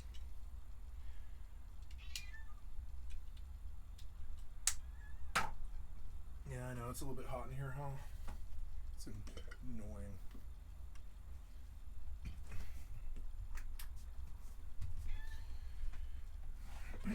Tucker, you look like Trump. You wear the same orange face as him. I don't trust you. I trust you less. Actually threatening to topple a whole tower of beliefs. Beliefs that he also spent years stoking to get himself reelected. And that in part is why this is such a big deal to the base. It isn't just about Epstein. By gaslighting his base about the whole situation, Trump is functionally undermining their entire system of beliefs. With some supporters even accusing the president of becoming the deep state himself, despite the fact that they voted for him because he vowed to fight the deep state. And that, including by releasing key parts of the Epstein case. And now you've got some of the biggest voices within the base saying this is enough to cause an existential crisis that could cost Republicans future elections. But I mean, you had Steve Bannon, another huge Trump ally, bringing up Epstein repeatedly throughout the Turning Point USA event, with him even explicitly saying at one point that this situation is deeper than Epstein, and adding, it's not about just a pedophile ring and all that. This is about who governs us, right? And that's why it's not going to go away. For this to go away, you're going to lose 10% of the MAGA movement. If we lose God, I hate you. 10% of the MAGA movement right now, we're going to lose 40 seats in 26. We're going to lose the president. They don't even have to steal it. Yeah, he's smart enough to know it, at least. I think most of them are too dumb to know it. Alone. You also had Megyn Kelly saying the same thing. You've been backing pedophiles. You've been fucking corrupt. You are corrupt. You're corrupt. You're corrupt fucking entities that took over our government and did not act in the public's interest. Lawsuits are pending, bitch. Lawsuits are coming. Conversation with Kirk. Like, this could actually cost Trump the kind that you can't dodge, even though you got 34 felonies and shit like this. Midterms. We need to make a smart choice right now. We can't lose any of the we need to prosecute. Notably, with that, you had her and many others repeatedly slamming Attorney General Pam Bondi throughout the event. As far as Kirk himself, he's now saying, honestly, I'm done talking about Epstein for the time being. I'm going to trust my friends in the administration. I'm going to trust my friends in the government to do what needs to be done, solve it, balls in their hands. I've said plenty this but our balls are in their hands, yeah. This weekend. So if you guys want to see my commentary on it, that's fine. And actually, regarding Kirk's friends and the government, the whole situation, it appears to be causing major rifts within the Trump administration itself. Right? Because you had several outlets reporting over the weekend that Deputy... God, I hate the name Dan Bongino.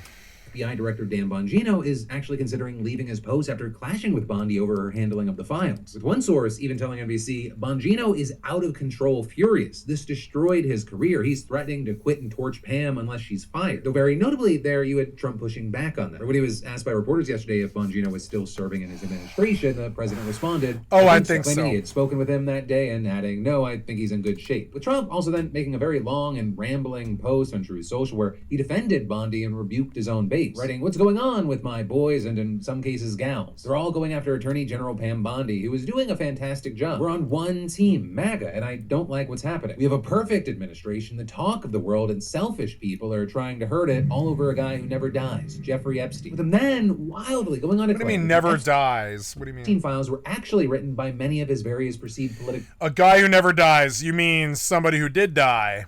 ...opponents, including... Because you may have killed him. President Obama, Hillary Clinton, and, quote, the losers and criminals of the Biden administration. And then adding, now my so-called friends are playing right into their hands. With Trump then claiming that if there was actually anything that would implicate him in the Epstein files... The laptop from hell. Democrats would have already released them. And then Trump went on to make false claims about the 2020 election being stolen, arguing... Remember your drunken dude from a couple weeks ago that totally blasted the whole Houthi thing? That was way, way worse than Hunter Biden's laptop, you fucking jackass fucking hypocrite. The DOJ needs to be spending its resources investigating that matter instead of looking into the Epstein. Oh, kitty, I can't have you howling on my microphone. I know it's not too good. You unhappy? No. Do you need water? No, you have water, right? Well, let's make sure you have water. You do have water. Yeah. It's 2 whole bowls of purified water. Yeah. But let's put some more in. Let's make sure. Water, Wawa for the kitty, Wawa for the kitty. I know you don't like it here. I'm sorry. I know this is not your home. You're gonna have to get used to it, kitty. Jerry passed. Kitty, Jerry passed. You've got to get used to it. You got to get used to this. I'm sorry. I'm sympathetic, you know. She was Jerry's cat. So sad. Epstein files, and then instructing his supporters to, quote, not waste time and energy on Jeffrey Epstein, somebody that nobody cares about. A post that actually resulted in Trump getting ratioed on his own social media platform, with many of the responses being, what are you talking about? Why are you gaslighting us? We care about this. With many also questioning how Trump's team can say there is no Epstein list, but then also at the same time, that thing that doesn't exist was written by Hillary Clinton, you're corrupt. Obama, Get the and fuck Biden. out of my government. And overall, traitors. it just really seemed to inflame his base even more. With it really seeming to split his base among those who see Trump as an infallible God king, there's always an explanation, and others who just genuinely took him at his word, that they saw him as this tool to right wrongs. Now, many feel deceived and especially hurt because it is a situation that involves minors getting hurt. And then on top of that, we're also now seeing some Democrats trying to capitalize on the situation. For example, Democratic leaders in the House launching an effort to force the chamber to vote on releasing the files. So one, that's generally seen as a long shot, but also two, has given many Democrats a talking point going into the midterms. With, for example, Senator Ossoff of Georgia hitting on that this weekend. President Trump promised to end the wars. He promised to release the Epstein files. He promised to be, faithful to his wife. Did anyone He promised not to look at little kids at a pageant. Sexual predator president who used to party with Jeffrey He promised Epstein to grab them by the release pussy. Epstein files? For now, He grabbed them by the pussy. They were underage, and Jeffrey sold them to him. we'll have to wait to see if this continues to grow, how the administration continues. And he grabbed them by the pussy, which is disgusting. Like him, Continues to handle or fumble the situation. And in the meantime, I'd really love to know your thoughts in those comments down below. But then next up in the news, we should talk about how Obama's advice for Democrats over the weekend is essentially just stop crying like babies and do your damn jobs. With him saying, quote, I think it's going to require a little bit less navel gazing and a little less whining and being in fetal positions, and it's going to require Democrats to just toughen up. Right, and those remarks were apparently delivered at a private fundraising event in New Jersey on Friday, with CNN then obtaining excerpts of the speech and multiple outlets now verifying what he said. But with him really cares? trying He's to not push president. those who are currently in office to level things up in their efforts to fight Donald Trump, and adding, don't tell me you're a Democrat, but you're kind of disappointed right now, so you're not doing anything. saying, no, now is exactly the time that you get in there and do If so. there's a civil war, I will not let the Democrats lead me. That's not happening. Republicans will be the people that we fight. Democrats, I'm not letting them lead me. I don't think they're competent. I think the corruption is absolute.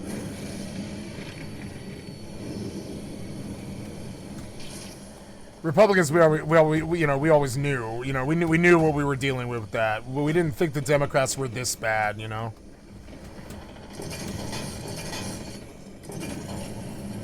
Bill Clinton's repealed the Glass-Steagall Act, all the stuff that they did.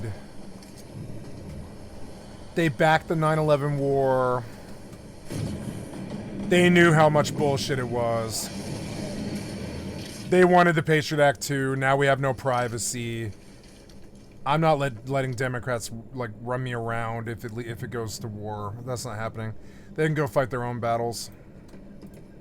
Don't say that you care deeply about free speech and then you're quiet. No, you stand up for free speech when it's hard. What's needed now is courage. But I'm also going on to tell the party to focus on what's going on right now. Right, and that is, there's been a ton of reporting on which Democrats are trying to line themselves up for runs in 2028. Tons of people focusing on that and wondering if there's, a rabbit for the left to pull out of their hat at this point. But there, you had Obama cautioning, saying, stop looking for the quick fix. Stop looking for the messiah. You have great candidates running races right now. Support those candidates. And then reportedly, specifically pointing to governor races in the states. What's wrong with AOC? And all of this is, he's not the only You one. have a messiah. Like, what's wrong with AOC? I don't really see anything wrong with AOC. She's the messiah.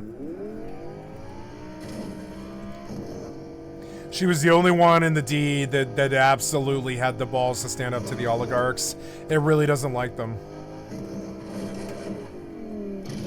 And that means dealing with people like me and singing at protests and stuff like that. If she'll do that, then she's obviously the rising star if you need some messiah.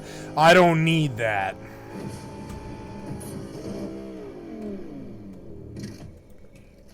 I just need the Democrats to do their fucking jobs. That's what Obama's saying too. Been giving blunt messages to the party right now. Right? You also had an interview that Mark Cuban did with. You got, all those wacky bills that the Republicans push all the time. Your guys' job is to not let that happen.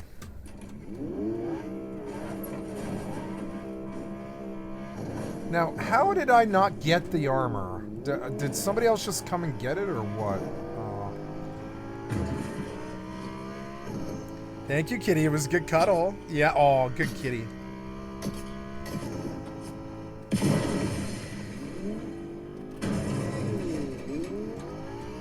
You want to sit down? You can. There's room.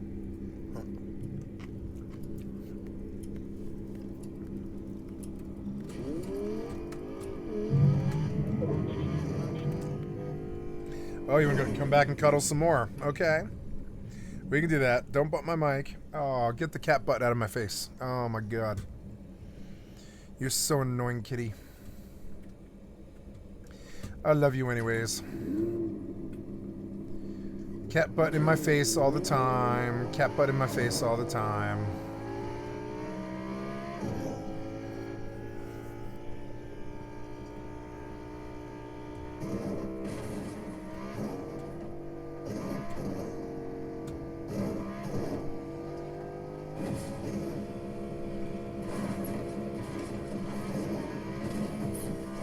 Oh! Sorry. There's, I don't see him.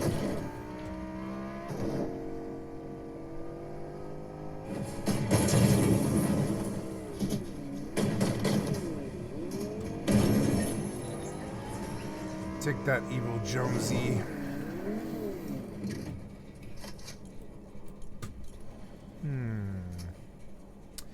Yeah, I probably want that over that. And, no, I'll probably take that. And I'll take that over that. I'll take that over that.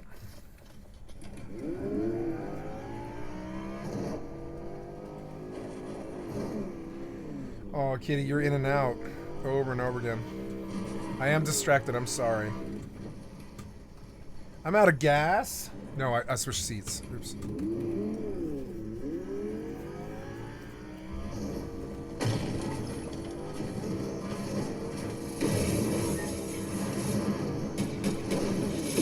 Who's that? Oh no.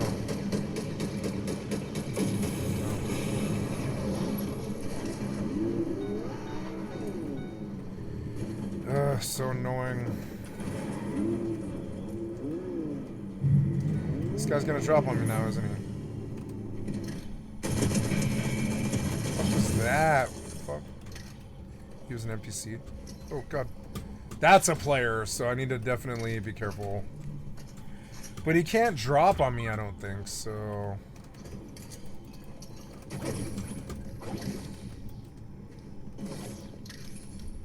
He's like right above me and I don't want him to drop on me. I don't think this is a fast exit. Yeah, it's not really, so we're just gonna... Yeah, we're just gonna...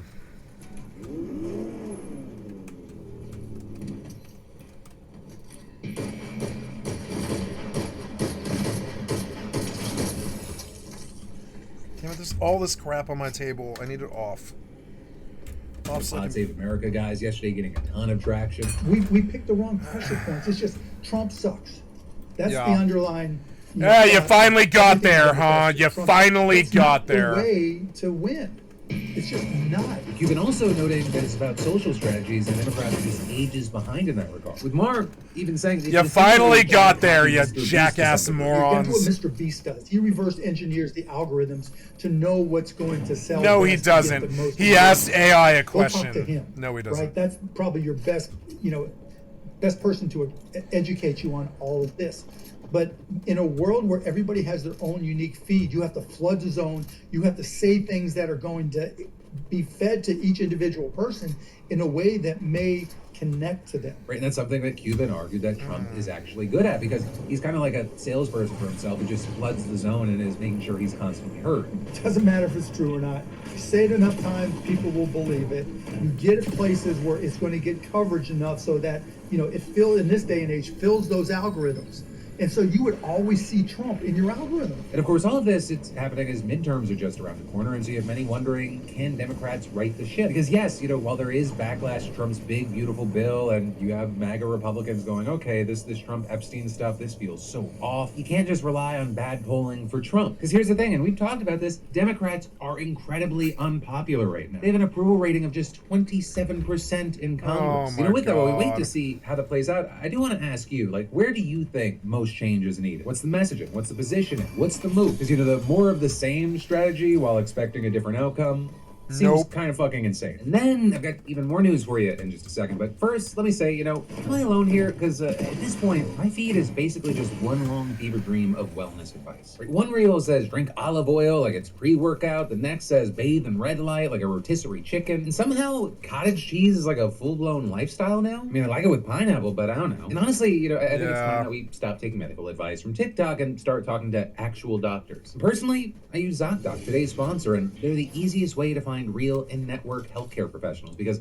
let's face it, red lights and cottage cheese, they have their place, but health advice is not a one-size-fits-all. And ZocDoc is a free app and website where you can search and compare high-quality in-network doctors and click to instantly book an appointment. ZocDoc has over 100,000 doctors across every specialty, from mental health to dental, primary care to dermatology. You can filter by location, availability, and patient review, so you're not showing up to someone's office blindly just hoping for the best. And most appointments, they happen within 24 to 72 hours. I mean, some are even same day. It is stupid easy, and it makes every other healthcare site feel like a fax machine in a black house. Stop putting off that checkup, that weird mole or mystery ping. Go to ZocDoc.com/Phil or scan that QR code to find and instantly book a top-rated doctor today. That's ZocDoc.com/Phil, ZocDoc.com/Phil. But then, next up today, in big entertainment and business news, Superman killed Benjamin Netanyahu. That is part of the discourse you see playing out right now about the new release of James Gunn's Superman. Where I'll start is with the box office returns. Because globally, the movie brought in $217 million, and actually $122 million came from the domestic box office. Sales that made it the third biggest opening weekend of the year, and it marks a strong comeback for DC after a series of letdowns. And notably, this movie saw success despite the conservative backlash we saw that was facing it right before the release. Because director James Gunn had called Superman's story an immigrant story, and that caused Fox News hosts just head to fucking explode. I'm guessing because they didn't understand that Superman wasn't born in the US and in fact hails from a completely different planet. You know, understandably, you have people wondering, is this backlash going to impact the box office? So far, it doesn't look like it's held the movie back, and in fact, you have places like the New York Times saying that, if anything, the attention from Fox News and elsewhere may have helped. Right? And notably, they weren't just pulling that out of their ass. The advanced ticket sale tracking, it showed that the movie potentially was going to open to a lower total. And in fact, it appears that if politics did hold the film back, those issues would potentially have come from other parts of the globe. Or with analyst David A. Gross arguing in his newsletter, this is an outstanding domestic opening. If there's any softness here, it's overseas. And saying Superman has always been identified as a quintessentially American character and story, and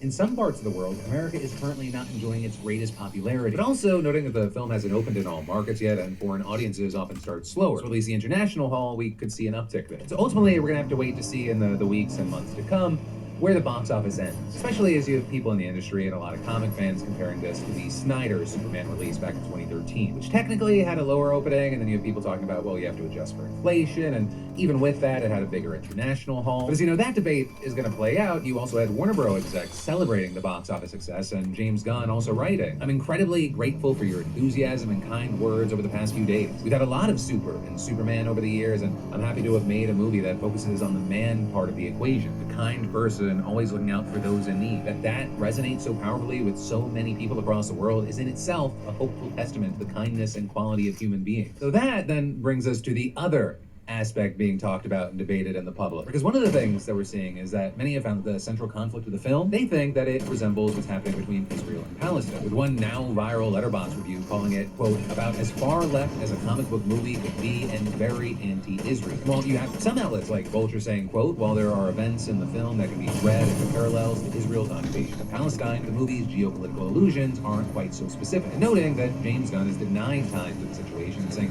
he wrote it when the Middle Eastern conflict wasn't happening, and adding it really is fiction. But you also have tons of people who have been critical of Israel's actions celebrating this narrative in the film. You know, if you've seen the movie, I definitely would love to know your thoughts about this whole conversation and debate. You know, as far as Superman's release and how it relates to the movie industry, you have many things. The success of this movie is just overall a good sign. For example, the LA Times noting that its success is a key to a planned reboot and refresh of the DC universe. And personally there, I'll say I went to go watch this with my kids over the weekend. We went and watched it in IMAX. I thought it was pretty great. My kids absolutely Ooh, IMAX, made me really excited about a cohesive oh yeah, you thought it was good? In DC universe with movies and shows, which by the way, like, I know this is like the first big movie. Creature Commandos on HBO Max, I think, was the first official launch of the animated series. It's really good. So now, especially after the release of this movie and kind of the world building you already see in place, I'm excited to see Supergirl, Clayface, and just a bunch of it. So also, you know, there, in addition to the controversies and debate, I'd really also love to know your thoughts if you saw the movie.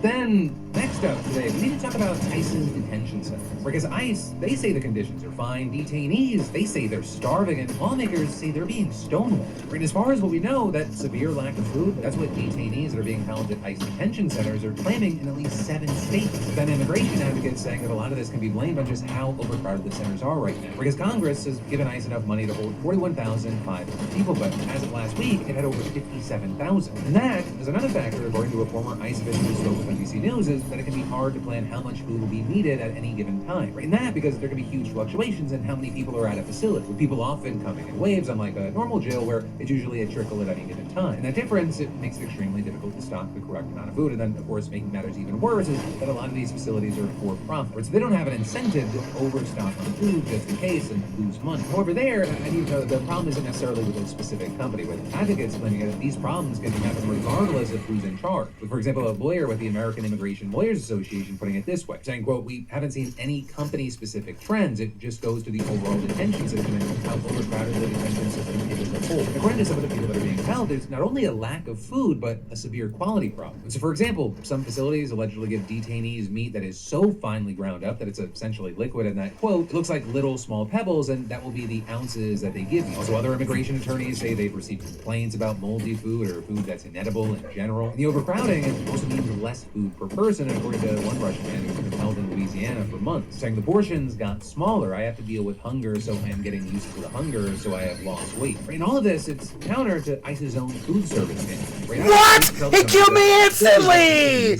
What are you talking about? He pegged all 5 headshots with a fucking enhanced fire rifle. What? That said, though, for their part, ICE has denied the allegations, with a spokesperson fucking saying cheater. all detainees are provided with proper meals, medical treatment, and have the opportunity to communicate with their family members and lawyers, and claiming meals are certified certified by dietitians, ensuring the safety, security, and well-being of individuals in our custody is a top priority at ICE. But whatever the reality is, the reports of these conditions, they led to lawmakers demanding access to the... How many times did that guy shoot me? 5. How many times did I shoot that guy in the head? At least 5. Maybe another 15 in the chest or something like that. Epic, you gotta start doing the goddamn math. I hit that guy 22 goddamn times. He hit me 5. And by the time he shot at me 5 times, I'd already shot him 22. You gotta do the fucking math. Guns kill people. I know you're a piece of shit, brain dead, cocksucker developer who doesn't know how to do basic math in their heads like guns kill people. But yeah, guns kill people. And I shot that guy at least 25 times before he actually landed a shot on me. And all he had to do was just shoot 5 times and I'm dead. And it seems fucking weird, like he's cheating. And it's just a worthless piece of shit garbage experience. It will drive me away from your fucking game. Most controversial visit probably being this weekend when both national and state Democratic lawmakers demanded to inspect the Alligator Alcatraz facility, which, they're usually allowed to do on a whim as it's part of their oversight. I mean, it did. I'm going to do it right now. Well, there are some... I'm sorry, guys. It was toxic. I'm going to leave. Piece of shit-ass game is a piece of shit-ass game. The developers are getting worse by the day. They've got to actually fix these games, but they aren't because they're lazy. Piece of shit, corrupt fucking efforts, just like fucking Donald Trump. Practical limitations. Until recently, it was understood that... So get off their toxic game is my advice to you. If they're bringing you down with their toxic bullshit, right? Just get off the game. Just get off the game.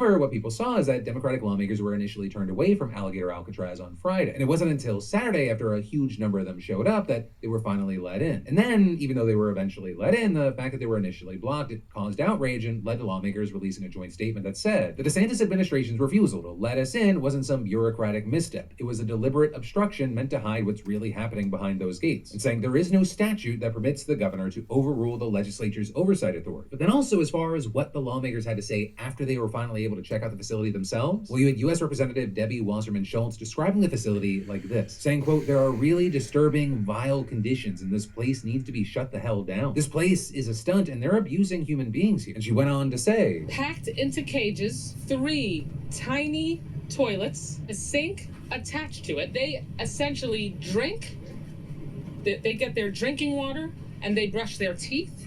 Where they poop, no privacy. And generally speaking, the Democrats described the conditions as pretty shit. However, Republicans were also on the tours and they had a completely different take. With, for example, State Senator Jay Collins claiming that there was no squalor and added that in general, the place seemed to be functional and appropriate. Right? It's not supposed to be a resort, but it still allegedly had things like ways to track dietary restrictions and good sanitation systems, with Collins adding, would I want that toilet and sink combination at my bathroom at the house? Probably not, but this is a transitional holding facility. But with all of that said, as far as, is anything actually going to be done to alleviate the alleged issues with these detention centers? Well, the short answer is yes, but it's also unclear how much things will change. Right? In some instances, you have state-run alternatives like Alligator Alcatraz, which, as we've seen, has its own host of issues. And ICE is getting a huge influx of $45 billion until September 2029, thanks to Trump's so-called Big Beautiful Bill. And according to the American Immigration Council, that means that ICE could afford at least 116,000 beds every year. But also, if the Trump administration has its way, that still might not be enough. But then, next up in the news, we should talk about Trump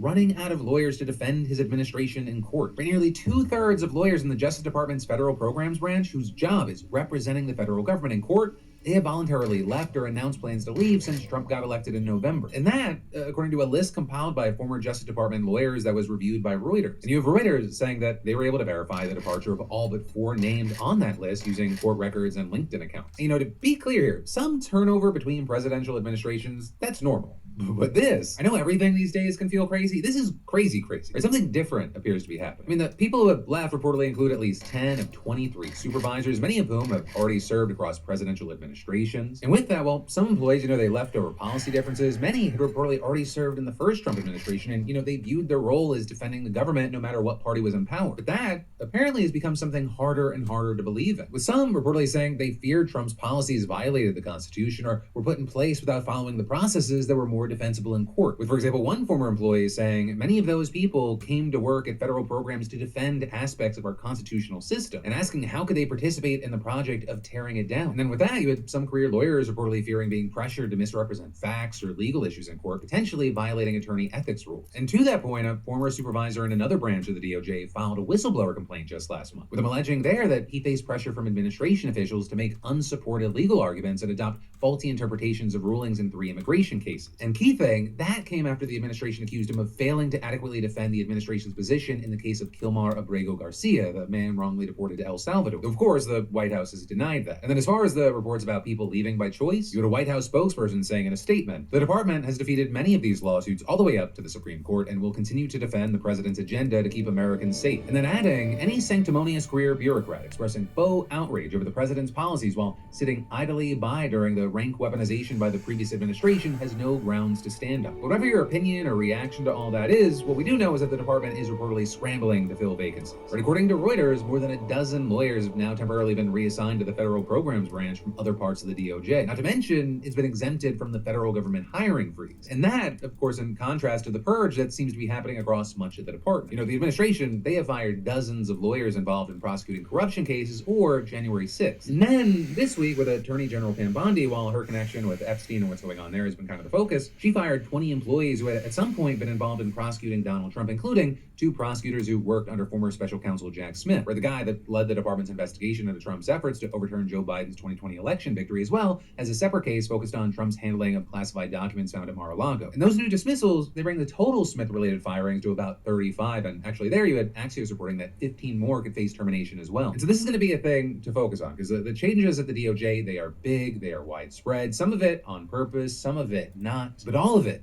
it matters greatly and is going to have an impact. But then next up from that, in important international news, we need to talk about Israel and Syria, because dozens have now been killed in armed clashes between Bedouin tribes and Druze militias in southern Syria, and Israel has carried out strikes in response. But also, this is just the latest outbreak of deadly sectarian violence in the country since rebel forces overthrew Bashar al-Assad back in December, and there's also a lot in general that we need to talk about with the whole situation. But starting with this latest violence, it can reportedly be traced back to members of a Bedouin tribe setting up a checkpoint and attacking and robbing a young vegetable seller belonging to the Druze religious minority. With that then leading to back and forth attacks and kidnappings between the two groups. And on Sunday, you saw the violence just reaching a new level, with the fighting breaking out in the mostly Druze city of Suwaida, but within a predominantly Bedouin neighborhood, with Druze fighters reportedly encircling and seizing that part of the city. And then it spread into other parts of the province, with tribesmen reportedly launching attacks on Druze towns and villages to the north and west. And according to the UK-based Syrian Observatory for Human Rights, 2 towns got shelled and residents of another village were forced to flee after armed men came and set fire to several homes. And then in a response to that, you had the Syrian Interior Ministry saying in a statement, this dangerous escalation comes in light of the absence of relevant official institutions, leading to worsening chaos, a collapse of the security situation, and the local community's inability to contain the crisis despite repeated calls for calm. And so then with that, the ministry announced that in coordination with the Defense Ministry, it would, quote, begin direct intervention in the area to end the conflict and impose order. With also the governor of the province calling on residents to exercise self-restraint and respond to national calls for reform. And then with all of that, you had a local activist-run news outlet reporting that mediation between Bedouin and Druze leaders aimed at de-escalating tensions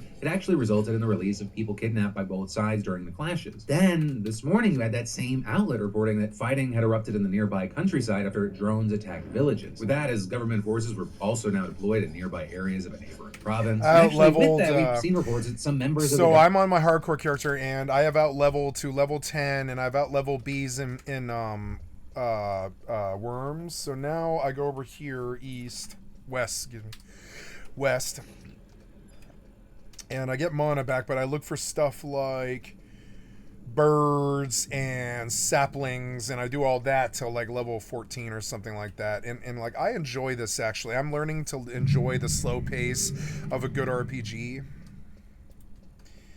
You know, I wouldn't mind firing up Final Fantasy 12 and messing with the settings a little bit. Yeah, let's fire up that. And Starfield's loading, but it's taking forever.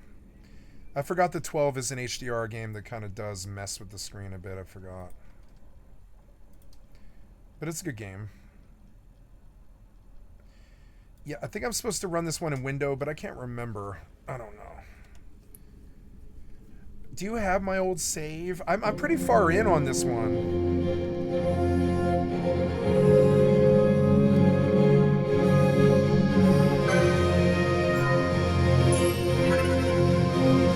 3 hours in. Damn. No, I have like I have my new save. I don't know what happened to my old save. It's on my Steam account. And it's really far in. But I can't get that save without like running the Steam client. And so this is my non-DRM save. Oh, the game's in full screen, which just won't do. It's going to fuck up my stream really bad. So we'll have to fix that. But the settings seem okay. Config for...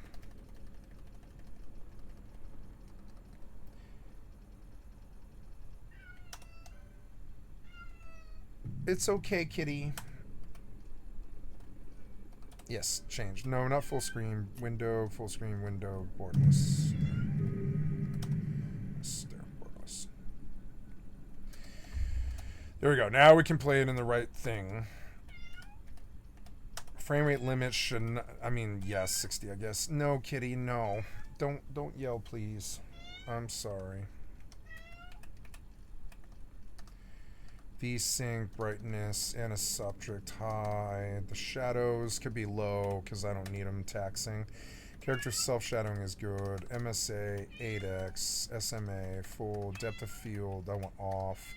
Glare and subtle soft particles. Battle mode is wait.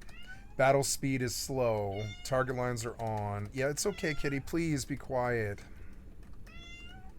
It's okay, kitty. I know you're going through a lot of transition. Yeah, you can get some love from me. Would that change it? You little marsupial. You little feline.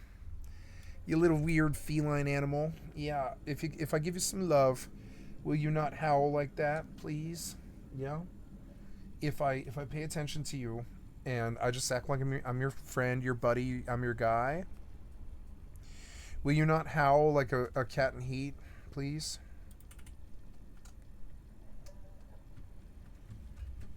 Oh, you can't use your mouse on this? You can, but it's, Oh, sorry, kid. I didn't mean to bump you. You okay? Yeah, I'm sorry, kid. I didn't mean to hit your face. You okay, buddy? Yeah, sorry about that, buddy. Oh, yeah. So Z is how I do my camera. I don't remember the buttons. Oh, yeah. 1, 2, and 3. Yeah, 1 is normal speed. Why can't I run?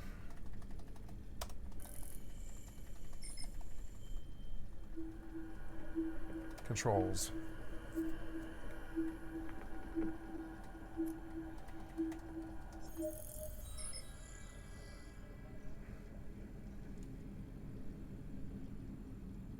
Oh, listen to the kitty purr. Yeah. See, things are better with friends, kitty. We're gonna get through this together.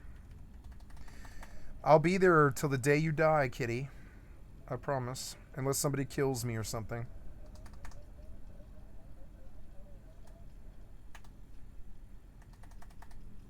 Toggle walk run was, yeah, but I want that to be shift. Yeah. So escape should be left control, yeah. And so, yeah, I think that should work. Fleeing, run, right? So, okay, so I can turn on super run speed when I want to travel around to battles, like Jedi run speed. Yeah, that's good. Did we load? Yes, we did. Nice thing about 12 is it just runs all day. Yeah, Kitty doesn't like that I talk all day. She's gonna have to get used to it. I'm a fucking talker. She's like, Jesus Christ, Muggle, shut the fuck up. And I'm like, nope. Yeah, get your cat butt out of my face. Government security forces were actively participating in support of the Bedouins. In the Syrian Observatory for Human Rights reported at least 89 dead, including 2 children, 2 women, and 14 members of the security forces. And then on top of that, the IDF carried out a strike against several tanks in the area where all of this was happening, seemingly to send a message. Because you see, the Druze, they're seen as a loyal minority in Israel, and many even serve in the armed forces, and Israel has already acted in their defense before. In May, for example, they struck a site near the presidential palace in Damascus after dozens were killed in fighting between pro-government gunmen and Druze fighters. And then beyond that, of course, Israel, they've just been in Syria. Right after Assad fell, Israeli forces seized a UN-monitored buffer zone on Syrian territory and have since launched hundreds of airstrikes on military sites in Syria. And with that, you have Israeli officials saying they want to completely demilitarize the southern Syria area and not allow any armed groups to enter it and gain a foothold, including those of the new Syrian government. But notably, at the same time, the two countries have been having what's been described as the most serious talks between them in more than a decade. With that, partly being because both are wary of Iran, which was a close ally of Assad during the civil war. And the new Syrian government, they don't want Iran-backed proxy groups getting a foothold any more than Israel. Not that there hasn't been other violence. Sometimes with the involvement of the government. But at the beginning of March, for example, government forces took part in the killing of 1,500 people from the Alawite religious minority. And last month, a suicide bomber killed more than 20 people in an attack on a Greek Orthodox church, which the government claimed ISIS was behind. And then actually, on the note of ISIS, we should talk about the Kurds as well, because the U.S. has relied heavily on Kurdish-led groups, including the Syrian Defense Forces, to fight ISIS. But that has also been another point of tension with the new Syrian government, even after the U.S. helped broker a deal to bring the SDF into the new Syrian National Army. You had a U.S. envoy saying last week that the two sides are still unable to actually agree on how to go about doing it. And in particular there, whether the SDF would remain as a single unit in the new army or it would be dissolved and its members individually absorbed into the new military. As the U.S. has kept up a role in those talks, it's not the only way that it's been getting involved. But a key turning point came back in May when Trump announced that the U.S. would lift decades of sanctions imposed on Assad's government. But then also last week, the Trump administration decided to take away the terrorism designation of the insurgent group that led the effort to oust Assad. And then on the flip side, it's actually the U.S. becoming less involved on the humanitarian front that's potentially making it harder for Syria to recover. Because for better or worse, the U.S. was Syria's largest donor of aid, providing more than $18 billion in assistance during the country's 13-year war. And now you're seeing things like one humanitarian worker, for example, saying that the U.S. cuts with shrinking contributions from European governments have been catastrophic for healthcare. And so ultimately, the situation on the ground is as complicated as ever. The violence isn't over. We're seeing lots of new developments, and for now, we're gonna have to wait to see how those play out. But that, my friends, is the end of today's show. Thank you for subscribing, and I'll see you right back here tomorrow, because remember, I got a brand new show for you every Monday, Tuesday, Wednesday, and Thursday at 6 p.m. Eastern, 3 p.m. Pacific. Love you, mean it, bye. Hello, guys and gals, me Mutahar. The day is here, ladies and gentlemen, when a good old Google ruins its browser. Now, we've been talking about this ad block jihad that Google has had against ad blockers for, I want to say months, if not years. But today, ladies and gentlemen, is the actual final day. So here I've got Google Chrome just opened up, and if you look at uBlock Origins, you can finally see that I got that big gray button. You cannot add this extension into Chrome. Now, what's really interesting about this too is obviously if you go to the old friends over at r/Chrome, this has been basically the top posts. A lot of individuals have effectively been saying that a lot of their extensions are gone. It feels that Chrome did some kind of extension purge. I've got 4 extensions turned off the same day. You Google, you. By the way, guys, at least uBlock Origin Lite still works, and it does the job. And one guy was like, it's not good enough blocking for me. YouTube ads started slipping through. That's my last straw. Switched to Brave yesterday. Now, if you want the TLDR version of this, just get Brave, okay? Get the Brave browser. I use the Brave wine every day on the internet, and it keeps me safe from those big scary ads on the internet. But let's get a little bit deeper into it, right? So everyone is focusing on all the ad blockers being killed by MV3. So again, MV3, for anybody that doesn't know, is Manifest v3. Now, Manifest v3 is a new manifest system that is put into Google Chrome, and obviously, according to, just Brave, for instance, right over here, it does block capabilities of web extensions, making privacy handling things a lot difficult.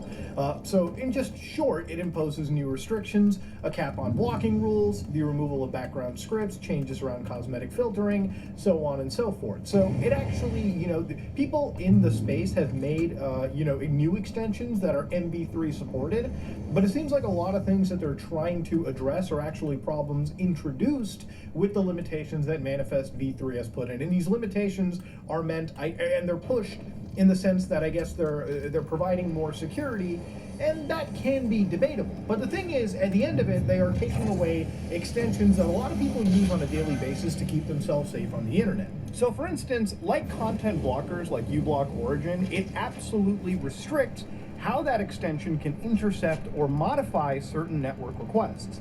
So for instance, back when Manifest v2 came with web request, the extensions could literally intercept, I believe, anything in real time. They could inspect all the content. They could block, redirect, do a lot more powerful things. But obviously with declarative net request, you know, this is where, again, if you were uBlock Origins, a very powerful ad blocker, a lot of your power was cut down because this didn't allow you to dynamically inspect or really modify or request content. There was limited versions like uBlock Origin Lite that existed, but it was never going to be as powerful as that original full-featured ad blocker.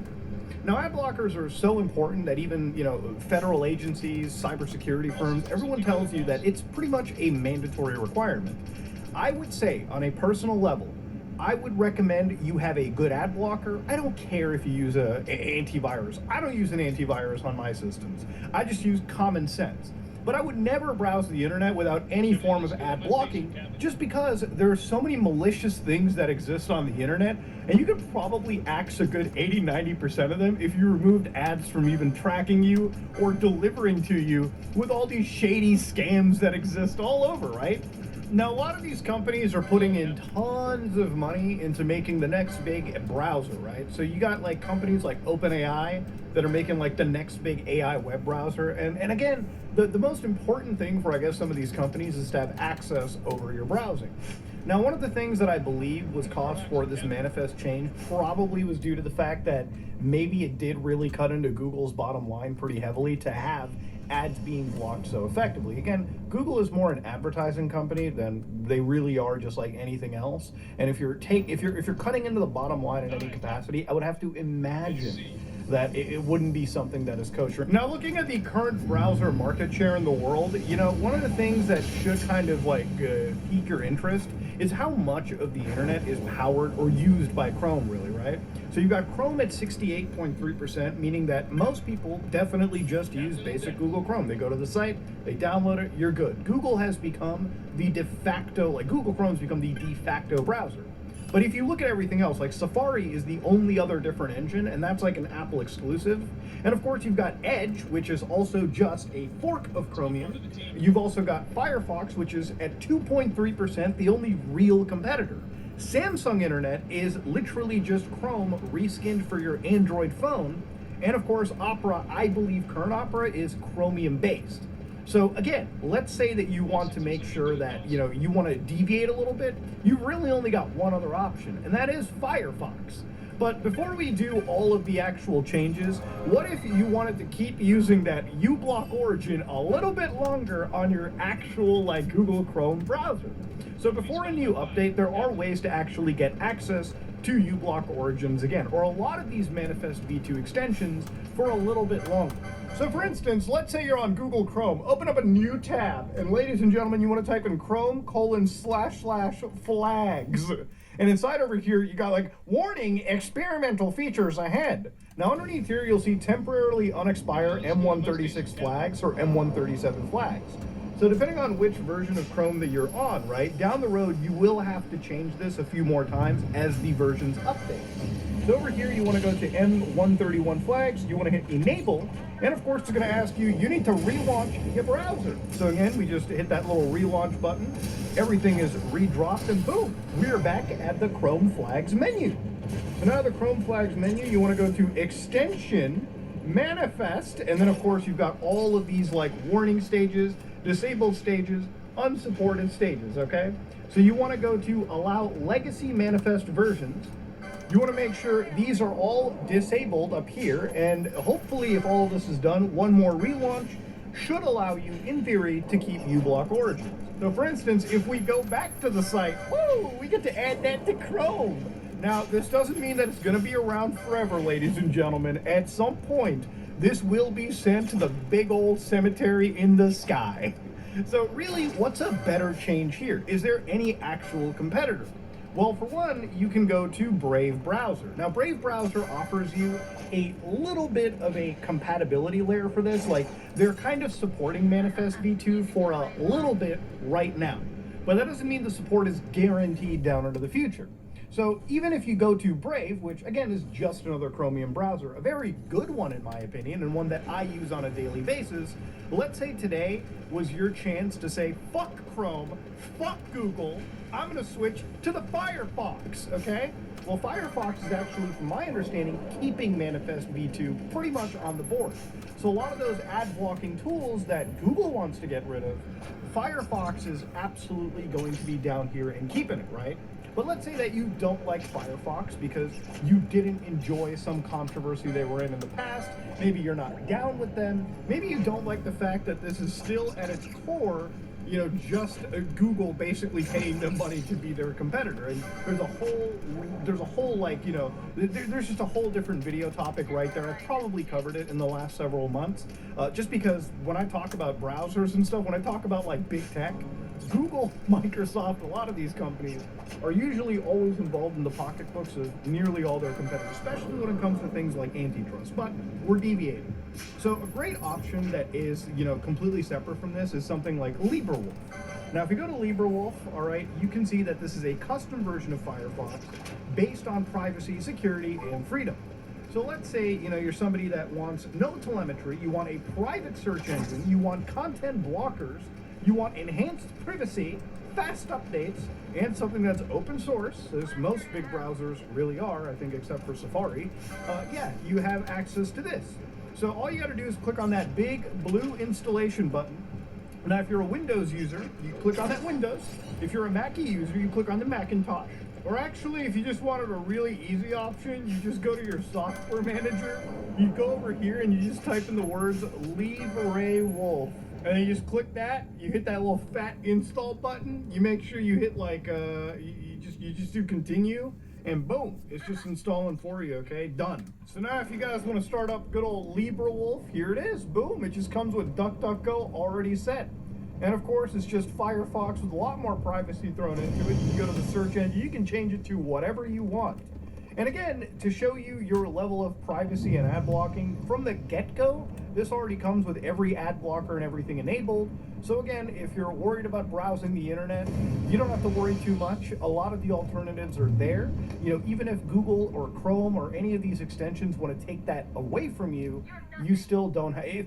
If today was a wake-up call when you loaded up your Chrome and you noticed that a bunch of your extensions were turned off, this should be a good wake-up call for you to consider switching to other browsers, because no matter what, I never will agree with the fact that these companies can take away functionality and replace it with things that ultimately are designed to benefit them over the actual end user. I think a lot of these guys keep saying that privacy is more important for them. It's not. Things like user security is more important to them. Sure, I would imagine nobody wants a big hack, and especially their software tainted in the process. But I would say that reducing the abilities for us to, you know, increase our privacy on the internet, reduce the amount of ads that we see, reduce the amount of tracking, is never a good end goal. And that's why projects like LibreWolf, that's why Brave, that's why a lot of these, you know, browsers exist, because they fill that because they sell a product, basically, or they distribute a product, rather, that provides people with the privacy they want. And all it takes is a couple clicks for you to just switch right over. And it's that easy. Now you have a new browser, bro, you never have to worry about Chrome again. I am surprised that people feel that they need to use Google Chrome out of some necessity, when literally so many other alternatives exist. And it takes even, like, I could understand switching to Linux is probably daunting, but dog, switching your browsers should be as easy as switching your fucking underwear at this point, okay? Like, come on, there is no excuse. One thing that also really wilds me a lot too is apparently how many people use extensions on their browser. Now, maybe I'm just like the one person in the world that doesn't, but I feel like there's just a lot of people that use extensions. I don't know if people have stuff for YouTube where like you can see like video statistics. I've seen that on a few people's like videos, but I've also seen like people use like extensions that really, realistically, I don't know why they would even need to expose their browser to, you know, these kind of unnecessary features, or features that you could resolve in a matter of like clicks. So for instance, a lot of actual extensions like Emoji Keyboard Online, free weather forecast, like that's what I'm talking about, bro. Why can't you just look up weather in your city right there and then? It's in there in every search browser. Unlock Discord, Dark Theme, which, to be fair, I've probably played around with extensions like Dark that. Theme is fine. Volume Max can make sense. Unblock, YouTube VPN, Gecko Color Pick. A lot of these actual extensions recently just were outed for literally like stealing user data, spying on people, actual straight up malware.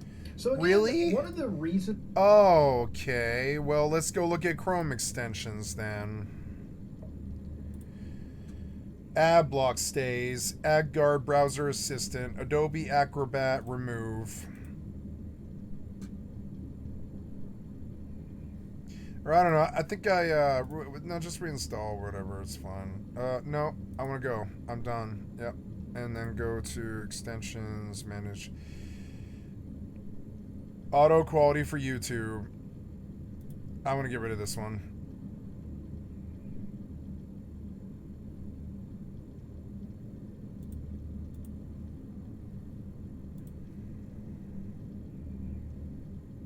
Picture-in-picture extension I use a lot. Read aloud I like. Speech to text is good. Tamper monkey. Change the web at will with user scripts in uBlock Origin Lite. I don't want tamper monkey. I want it gone. No, it's just yeah. And then extensions. Floating for YouTube. Always on top. Floating mini player for YouTube. Yeah. Friendliness for Netflix should be gone. I want that removed. Microsoft Bing search rewards or whatever. Google Docs offline. Dark mode.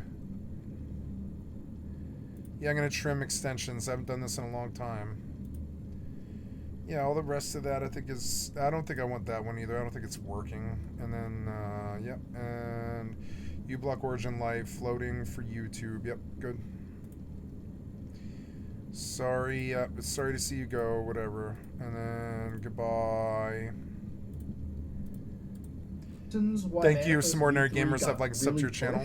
Was because of malware like this, or because of bad extensions. And it really feels like we're kind of throwing the baby out with the bathwater, where like obviously to take away our privacy, to take away our ad blocking functionality, a lot of these, you know, bad actors have kind of been the reason for these new developments to be pushed. Now, does Manifest 3 magically make you safer? No, obviously not. There's still going to be hackers that will find ways to attack millions of people all day, every day. So realistically, if you want to make yourself just a little bit safer, probably should cut as many of these extensions as you can, simply because you're opening up unneeded attack surfaces. Even if an extension is good, you never know down the road if things just change, and you may not really focus on it. You might actually install these things and forget. So just be wary there. But to move on, there's other things you can do to take back your privacy as well, which is one of the reasons I like talking about this stuff, because I think for people who use computers now, a lot of people think that I have to give up everything. I have to make myself unsafe because these big companies have said so. And the next thing I'm about to show you is literally just a search engine that you can use that is detached from Google and every other big tech company, and you can use it on your own device. Oh my god, I'm dead! No! No! Oh, I didn't die! Oh my god. I lived. Somehow. Aggregator that runs locally on my Why did this sapling almost kill me? For instance, I can use the Sear X to do my search browsing across multiple search engines without giving up my privacy, without giving up my chess piece. It's my chess piece. The benefit of everything, right? Oh my god. At least I lived. I went to piss and I almost died. Oh my god. V3, not safe or private. I can just basically hit that big old search button, and granted it's not as fast as some of the big cloud stuff, but with a response time of about 1 second, I'm getting results that are far better and far more aggregated from all of the search engines in the world. Again, you can mix and match which ones work for you, and not only do I get the results that I really want, like better results than I would find on any standard search engine. I can literally have, these things, filtered out to like a week ago, yada, yada, yada. And then again, I can also use this to search for, again, the images, also news. Everything is just faster. Everything just runs a lot better for me over here. And overall, maybe it's not perfect, But since it's also self-hosted, a lot of what I search for, a lot of my requests are anonymized. I have more privacy. And again, if you're noticing, there are no ads here, and there is far less tracking than you can I lived. imagine. This by far may be one of the safest ways to browse kind of the internet, or at least search, especially in a world where we've got so many depreciating search engines and ever rising AI tools as well. This is the best way to keep yourself safe. These are just a few tools in my arsenal. And if you're interested, I'd be totally down with making a video showing you how you can set this up and have it running 24 hours on your home network without you. Once you set it up, it's so easy to forget and let it just do its thing. So yeah, anyways, I've kept you here long enough. If you like what you saw, please like, comment, and subscribe. Dislike if you dislike it. I am out.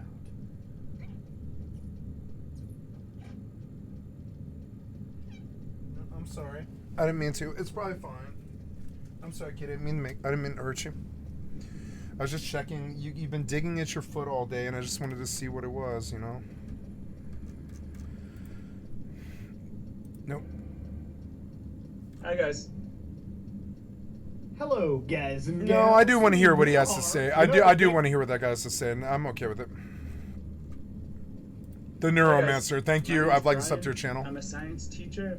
I am also a recovering addict who has been on and off with benzos and opioids for 15 plus years, currently tapering off of methadone maintenance, and I'm the author of the Concrete Confessional Addiction and Recovery blog, where we talk about the intersections between recovery and pop culture, law, policy, current events, art, anything that has to do with addiction and recovery. So today I'm talking about photographer Mark Lada's YouTube series, Soft White Underbelly, and why, even though I started out as a cautious fan, I don't support the project or view his videos anymore. So specifically, I'm going to be talking about issues of consent. I'm going to be talking about how he approaches underage interviewees. I'm going to be discussing the fundraising aspect of what he does and why I think that his approach to that is definitely problematic.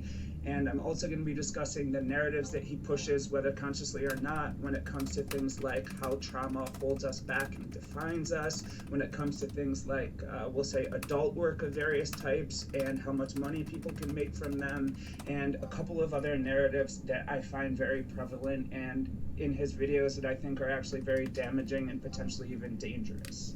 So for those of you who don't know much about Soft White Underbelly, again, it is a YouTube series that has millions of subs at this point. It is created by a photographer named Mark Lada. Now, Mark has a lot of commercial success. He was one of the lead photographers for Apple. He sort of pioneered this high saturation rainbow aesthetic that is very prominent in a lot of their campaigns for like the classic iMac and iPhone campaigns. And he also created this series earlier on in his career called the Created Equal series. So this was a really cool set of photographs that are called diptychs, which just means one photograph kind of next to each other for maximum contrast. And in that series, he would compare, like, say, a janitor and a CEO. And through posture and dress and background, he would drive home the point that, okay, these people who society tells us are so different are really just both human beings at the core. And so, again, one example is a janitor compared with a CEO. Another example might be like, a Mormon man with his sister wives compared with a pimp with his girls. So these are, kind of jarring comparisons, but I actually think that the Created Equal series was beautiful, and I can see in it the seeds of the Soft White Underbelly project. So for the past several years, Mark has devoted himself, as far as I know, exclusively to the Soft White Underbelly project. And if I had to summarize it in just a line or two, it's basically giving the viewer insight into the margins of society, sort of the fringes of society. So all of these underworlds or these subcultures, so like BDSM, different fringe religious and spiritual communities, maybe adult. I can't do his style. It's a trigger. I'm terribly sorry. He's a great guy, but I can't do his style. It's a trigger.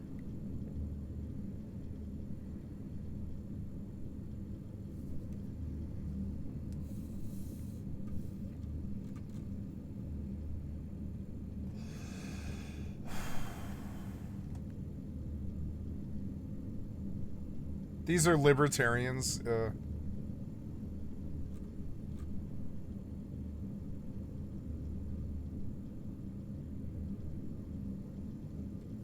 Ooh, this might be good. Let's do that. Sammy the Rat Gravano testimony to U.S. Senate. That might be interesting, yeah. Mr. Chairman. Oh no, this might be really good. Okay. No, wait, no, that's not what I want.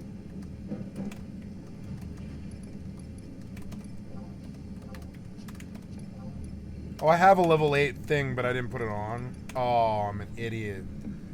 Damn it. I've got to go buy a new club. But level 10 is good. Thank you, Hezekiah News and Films. I'd like to sub to your channel.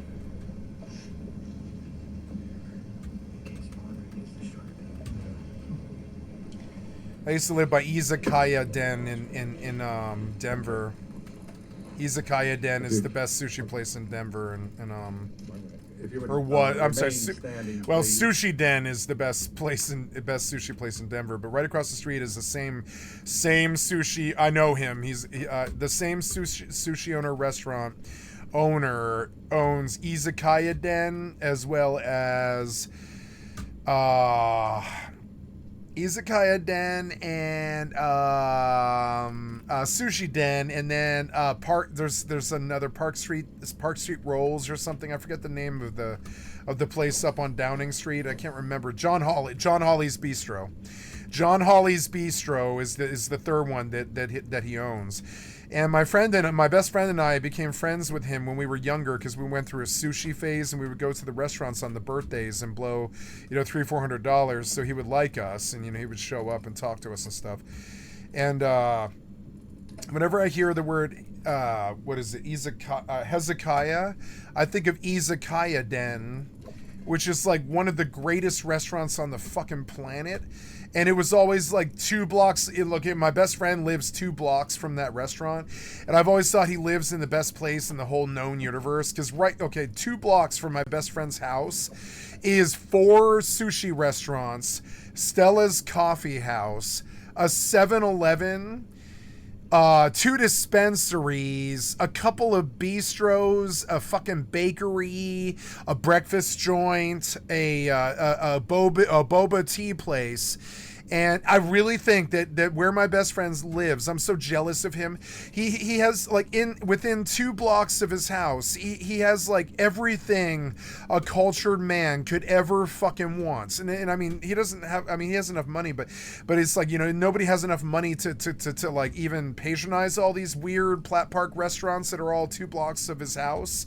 But I've always really loved being in that neighborhood, and I lived just 3 blocks down from that, so I was always 5 blocks from Sushi Den, Izakaya Den, Stella's Coffee House, 7-Eleven. I forget the name of the other breakfast joint. It was another breakfast joint. Breakfast King is another 4 blocks the other direction.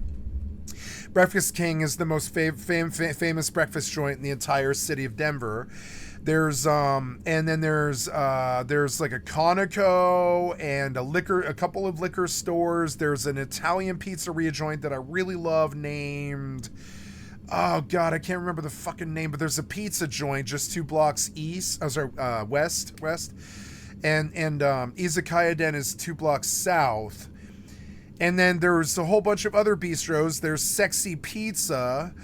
I mean, I swear to God, my best friend has 50 restaurants within a 5-block radius of his house. And I'm so fucking jealous of him. And they cook all the time. They cook Hindi food and stuff for the travelers that come in from out of town and stuff to worship at their ashram and stuff. And they do a lot of Hindi food and Mediterranean food. And even just less than a mile away is my favorite restaurant in Denver, which is a place called Jerusalem's, which is the best Mediterranean food on the Western Seaboard almost.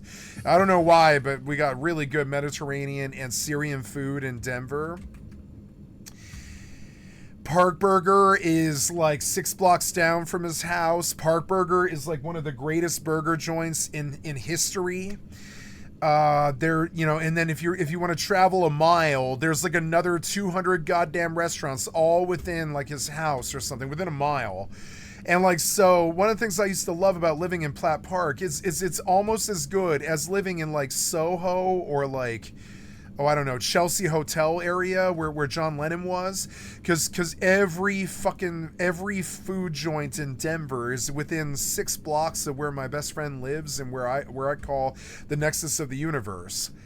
And so when I see the word Hezekiah, which I don't even know what that means, let's go. What does Hezekiah mean?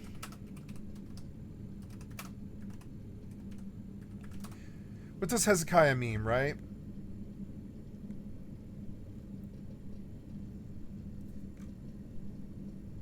Oh, it's just God is strengthened. Never mind. Okay. So it's a Hebrew word meaning God is strengthened, right? So it's a Jewish word.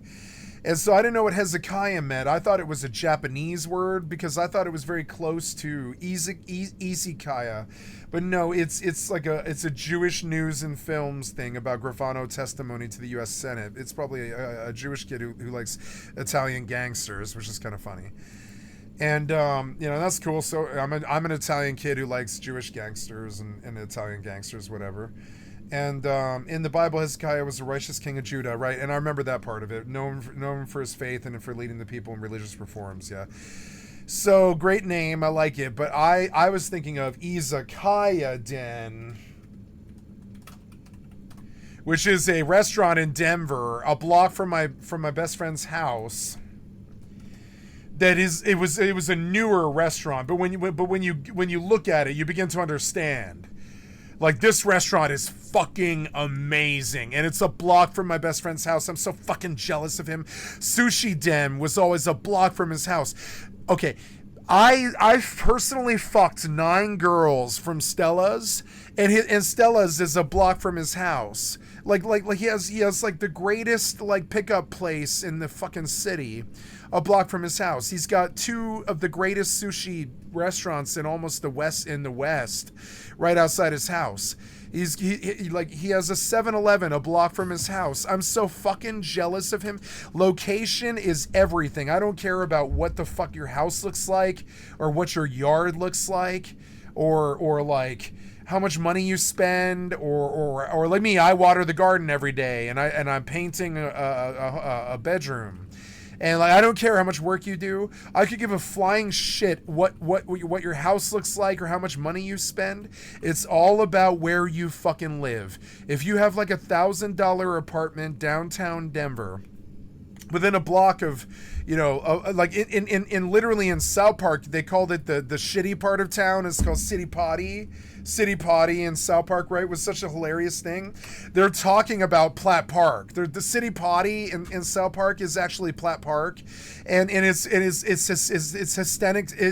historic Kenny's house, right? They called it historic Kenny's house in City Potty, right? City Potty is this hilarious pun, and from South Park meant to mean the shitty part of town. City Potty, right? The commercial for South Park's new district, the City Potty town, is a hilarious Denver joke about this weird, like, an amalgamation of letters they made about South Broadway called Sobo. And what they're and this I really love Matt and Trey because they understand Denver maybe a little bit better than even I do and stuff. But Sobo means South Broadway. Now that's where I grew up. I grew up on South motherfucking Broadway. I grew up on South Broadway. It's always been a block away from my best friend's house, 5 blocks from my high school, 6 or 12 blocks from where my mother always lived or where my friends always were, and you know, like, and all my high school friends all live within 2 miles of that radius of the shitty part of town, which is, it's not the shitty part of town, it's Platt Park. It's like one of the most beautiful towns in the world, but it's also South Broadway, which also has a very notorious name because South Broadway is a runoff of East Colfax, and East Colfax is famous even in the South Park world. Oh, we gotta go to East Colfax, right? Fuck East Colfax, right? So I can do these references that I'm talking about. I just have to stop the recording, and I'm going to do that. I'm going to stop the recording, and I'm going to play some DMCA stuff, because it's hilarious. But we're going to stop this recording. Thank you so much for your time, guys. You've been watching Skycat Live. I'm a full-time variety gamer every day. all day, every day. This was a 6.5 hour session, which is better than what I normally do. So I'm going to stop this recording right here.